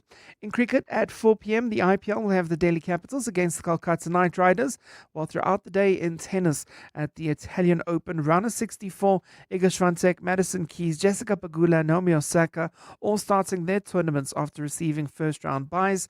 In the men's section, we have a first appearance on clay for the year for Novak Djokovic. This is after he's recovered from an injury which has kept him out for close to 2 months. Alexander Zverev and Alex de Minaur also have outings. And we have the French MotoGP weekend to enjoy. The sprint is set for 3 p.m. Saturday. Sunday afternoon at 2 is the main race. Marco Bezzecchi is your rider championship leader. Anthony Teixeira, Eyewitness News Sport. Morning, Bongani and team. Hey, Mara, can't they put whatever they put in these breads that last forever into people's salaries? Hey, Hi South Africa, I'm Michael Owen. If you appreciate world-class sport and a great occasion, the Hollywood Bets Durban July is the place to be. The theme for 2026 is Country Allure, which sees the rustic style of the countryside meet the cosmopolitan cool of the city. On Saturday the 4th of July, it all comes together at Hollywood Bets Greyville, Africa's greatest horse racing and social event. I'll see you there. Joburg is more than just a city. It's a home for dream creators, operators, change makers. So in celebration of this, 702 has partnered with Jozi My Jozi to unite the whole of Joburg in the 702 Jozi My Jozi through the iconic Joburg CBD. And we want you to join us and to be a part of something special. Enter now on primemediaplus.com and get ready for the 702 Jozi My Jozi Walk the Talk. It's hosted by the city of Johannesburg. Walk with the people, for the people, man. For our Jozi. Babize bonke. More on primemediaplus.com. Meet Abo, good South African and proud e-hailing driver. One day, he picks up passengers mid-fish and chips feast. Yo, sauce flying, vinegar spraying, then boom, tire taps out. Abo, chill. He's got budget insurance e-hailing cover with 24/7 roadside assist. So, no matter how saucy things get, Budget's got his back. Visit budgetinsurance.co.za. Budget is a licensed non-life insurer and FSP. T's and C's online. EWN Traffic. It's 8:45 on the dot. Let's wrap up the morning's traffic. Khomotso Munya, you were also telling us about issues in Pennyville. Yes, Bongs, thank you. If you are leaving Pennyville right now, traffic is heavily backed up. This is along New Canada Road as you approach Main Reef Road, and it is due to an accident. Also be aware of an accident on the N1 North just before Allendale Road on the right lane, slightly affecting flow of traffic. Look out for 40 traffic lights on Kyalami at the R55 in Kenilworth, as well as the R55 in Main. Also in Woodmead at Woodmead and Woodlands, and in the city of Tshwane, traffic lights are also out in Olivenhout Bosch at Drankensberg Road and the R55, as well as in Centurion at Old Johannesburg and Brakfontein. At where? Don't do that to me. Don't be that guy. Drunken. 702 Landers know what I'm talking about. If you come across any other traffic, please behave. You know the number, 702-1702. You see the things you do to me now. There's more EWN on air, online, and on the EWN app. Let's hear from Dr. Armand, owner of Monument Dental, why it pays to switch to Outsurance Business Insurance. It was one call and I was covered immediately. We are very happy with the premium we're paying. I wish I did it sooner. For dentistries, general medical practices, and all other businesses, get a quote today and see why it pays to switch to Outsurance Business Insurance. Visit outsurance.co.za or call 08600 60,000 today. Licensed insurer and FSP. TCs and information online. Mzansi, get ready to Panda Pusha Play Powerball Plus for an unforgettable 83 million rand guaranteed jackpot this Friday. You heard right. Play Powerball Plus for the huge 83 million rand guaranteed jackpot today, and you could be celebrating millions. Buy your tickets now in store on nationallottery.co.za, the mobile app, or cell phone banking. Panda Pusha Play. Players must be 18 years or older. Play responsibly. Ituba is a proud operator of the National Lottery. Coming up on the Clement Manyatela Show on 702. Clement Manyatela in the studio, ready for what is going to be a cracking Friday. Clement, good morning. Are you going to take that Good constitutional morning. court judgment live, Of or how are you course. going to do it? I mean, how could we not, right? Just like we took the Nkandla judgment live. Remember that time when it was being read out and it took a bit of time. So what we're going to do on the show today is focus on this Phala Phala judgment. It's expected at 10 o'clock. So we're going to take it live. Probably around 11:30 we should probably know what the fate of the fundamental thing president is. So what do you, I mean, we all understand it's one of those, and what is it, worst kept political secrets that he did think about resigning when that Section 89 panel report said there was a case for him to answer. Yes. He was persuaded by those close to him to stay on. They had the numbers. They could get him over that line. And I suspect there's a possibility here, because even if Parliament argues that on procedural grounds they ticked all the boxes, the rationality test, because that report didn't say he's guilty. No. He may well have been able to provide excellent answers and been exonerated. So rationally, I'm not sure how they get over that hurdle to say there was a report saying there's a case to answer here and you just chose not to. Yeah, I mean, the test of rationality is what matters, right? Not so much the democratic process, because at the end of the day, the democratic process is who has the majority in parliament. You vote, and the majority, if the panel is voted against or for by the majority, that's a democratic process, whether you like it or not as the opposition. But the Nkandla judgment, what the Nkandla judgment did is demonstrate that that is not sufficient. The test of rationality must still be passed. The fact that there's a democratic process, that ticks the box, but the still fundamental question is, was this a rational decision? So riddle me this then. Rational me this. What does he do? I think he will, if I was him, I would resign, because no sitting president would want to subject themselves to an impeachment inquiry. The consequences are just devastating. That process is going to... Did you remember what happened with, what's her name? The former public protector? Busisiwe Mkhwebane? Yes. Do you see our sitting president sitting through a process like that, where he's being disrespected, asked these tough questions? I don't see that being a possible option for anybody who is, especially someone in their last term, who just wants to go and sell cattle. And enjoy his cash. And enjoy his cash. So we're going to look at that on the open line today. I want to play around with a number of scenarios that may come out of this court judgment, and I want to ask what the listeners think. Also, I do think that we deserve an explanation on why it took so long. This is unprecedented. We've never had the judgment in the Constitutional Court take so long to be delivered, and I think they owe South Africans an explanation, because you want to avoid all eyes kinds on of Chief Justice conspiracies. Maya, hey? Yeah. All right. Come in, That's the Manyatela show between 9 and 12. Are we not doing any relationship today? No, it's Phala Phala relations today. What you do with your couches, hey? Yeah, it's the like relationship feature. What do you do with your couches? What should you do? Come in, Manyatela between 9 and 12. The Midday Report with Mandy Wiener. The Midday Report at its heart is a current affairs show, but it really is a show about everything you need to know about and everything you didn't know you needed to know about. Our listener is sharp, plugged in, curious, has developed opinions, but is still open to learning new things. My favorite part is how witty, sharp, and funny our listener is. What we cover every day is breaking news, current affairs, politics, the courts, global developments, science, education, popular culture, sports, books, and of course, good things too. I like to think of it as a lunchbox with a little bit of everything. What I love about 702 Land is that it is full of energy. There's always something happening, a developing story to follow. But it's not parochial. The 702 family cares about what is happening in the world around them and how we plug into that. The Midday Report with Mandy Wiener. Weekdays from 12 to 1 p.m. Chamberlain now has 10 branches throughout Gauteng, with 36,000 items in stock 98.5% of the time. Our available and knowledgeable staff are ready to help you. Big on stock, strong on service, built on values.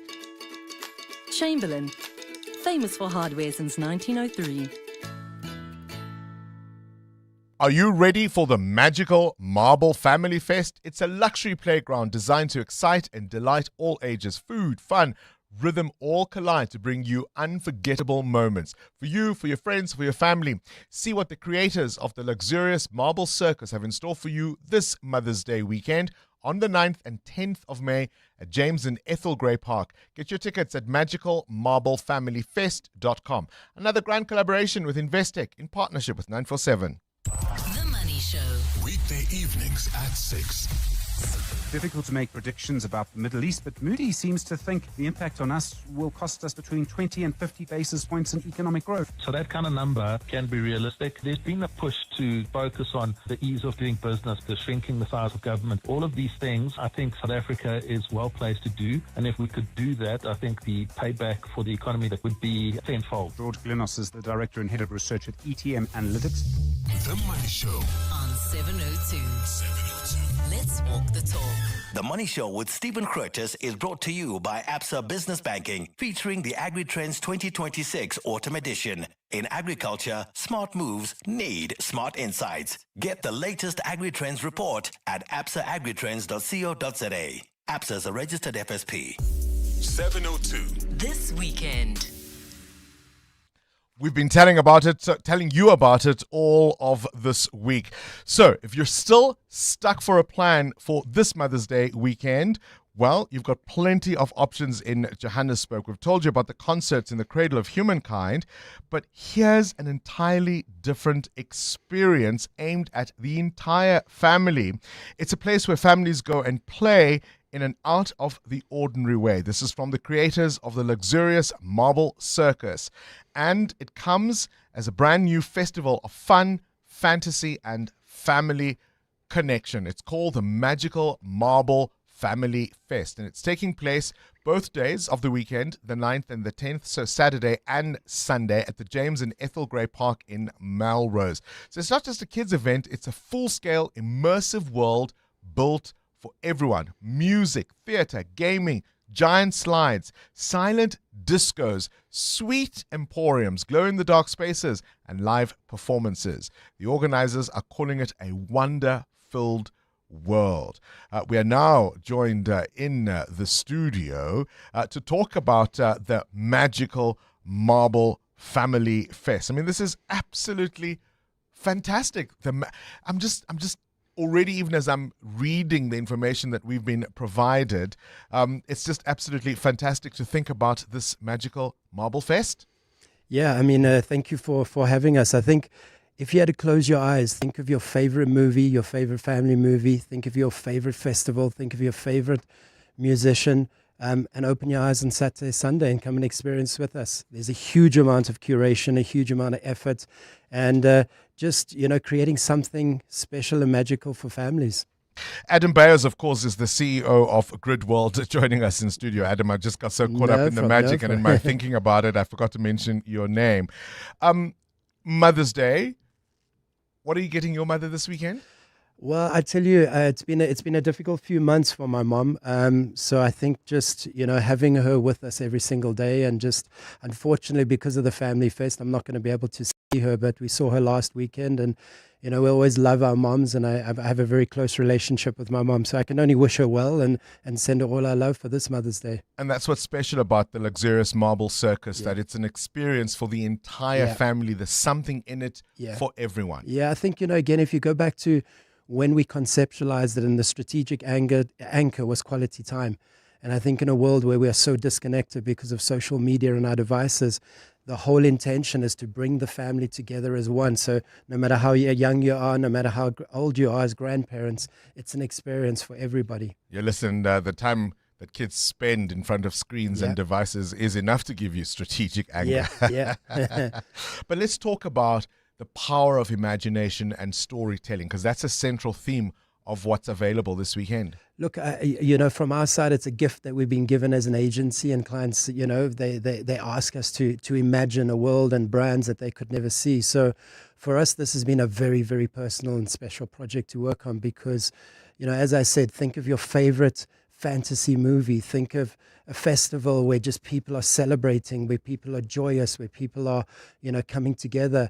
and just open your eyes. And I think the scale of this event, Yeah. when you go there, you can just feel that. And that for me is what's really going to bring it together. So there's different elements from gaming to theatre to music to food. Just give me a little taste of what those will actually look like. Look, I think when you walk in, there is obviously a main stage area that's got, they've got food pantries, obviously inspired by Pantry itself. You've got a main stage that has been designed in the form of a book, hence the theme Once Upon a Time. You've got the Explorer Suite, you've got the Nerf War Zone, then down, behind that you've got Tiny Town, where you can meet all the different characters, from the fairy godmother to Dazzle to Scutty to Slow-Mo, who's a gamer, and then you can go down to the magical forest. You've got the Carousel Forest. So there is just so much to do. I don't think everyone's going to get through it in a day, to be honest.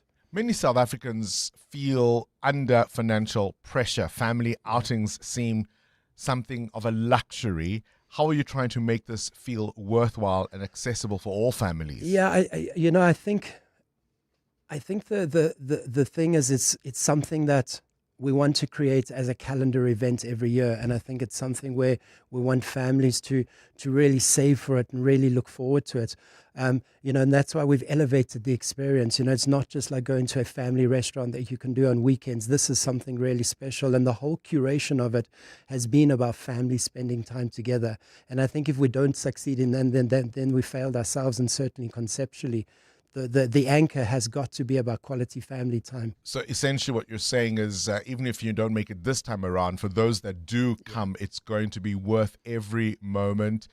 In fact, you don't want to just pop in for an hour or two. Try and reserve as much as you can of the day that you choose to come, because there's so much to do. Yeah, and I think the way that we've curated the day into the evening is it evolves with time. It evolves with the time of the day. So, early evening, you start getting the big show moments where the stage comes to life. We've got what we call these show moments where there's, beautiful messaging and big visuals. And obviously we've got the fairy godmother who's going to really introduce, everyone to coming together. So don't think it's just a pop in.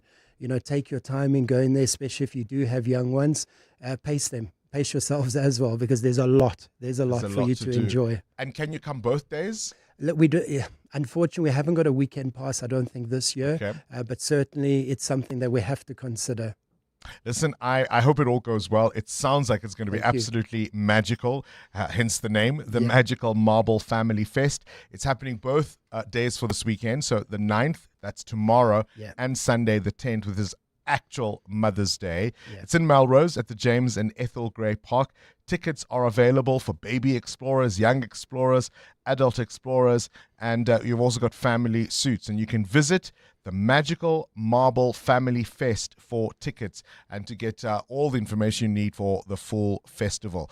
Adam Bayers is the CEO of Grid Worldwide, joining us in studio. 702 podcasts are on 702.co.za. Where did the time go? It's 9 o'clock and the start of the Clement Manyatela Show. This is EWN. Good morning, I'm Sfiso Zulu. The EFF has set up a stage outside the Constitutional Court where President Cyril Ramaphosa's political future is expected to be defined. The party approached the Constitutional Court arguing that Parliament acted irrationally by not adopting a report which found Ramaphosa may have violated his oath of office regarding his response to the theft of $580,000 kept at the Palapala farm. Parliament will find out today if it failed to hold Ramaphosa accountable by not adopting the report surrounding the burglary at the farm. The Constitutional Court will hand down the landmark judgment today, and we cross now live to Alpha Ramushwana outside of the Apex Court in Braamfontein. Alpha, the stage has been set this morning there. Yes, so indeed, EFF supporters are expected to picket outside the Constitutional Court for judgment on the party's Palapala case. The picket was initially scheduled to begin at 7 o'clock this morning, but supporters have yet to arrive. So I can tell you that a stage has been set, but not a single bus transporting EFF supporters has arrived yet. Let's get an update from the EFF spokesperson, Snawo Tambo, Now, thank you so much for your time. We see there's a stage, but there isn't a single supporter yet. What should we expect? Look, our supporters are on the way. They're making their way from different sub-regions of Johannesburg and Soweto and Alexandra here in the CBD.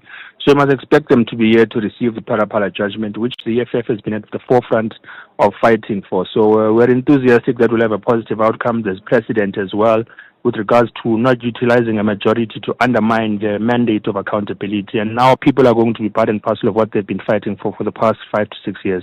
If you don't get a desired outcome at the Constitutional Court in this judgment today, what is the EFF's next step? Look,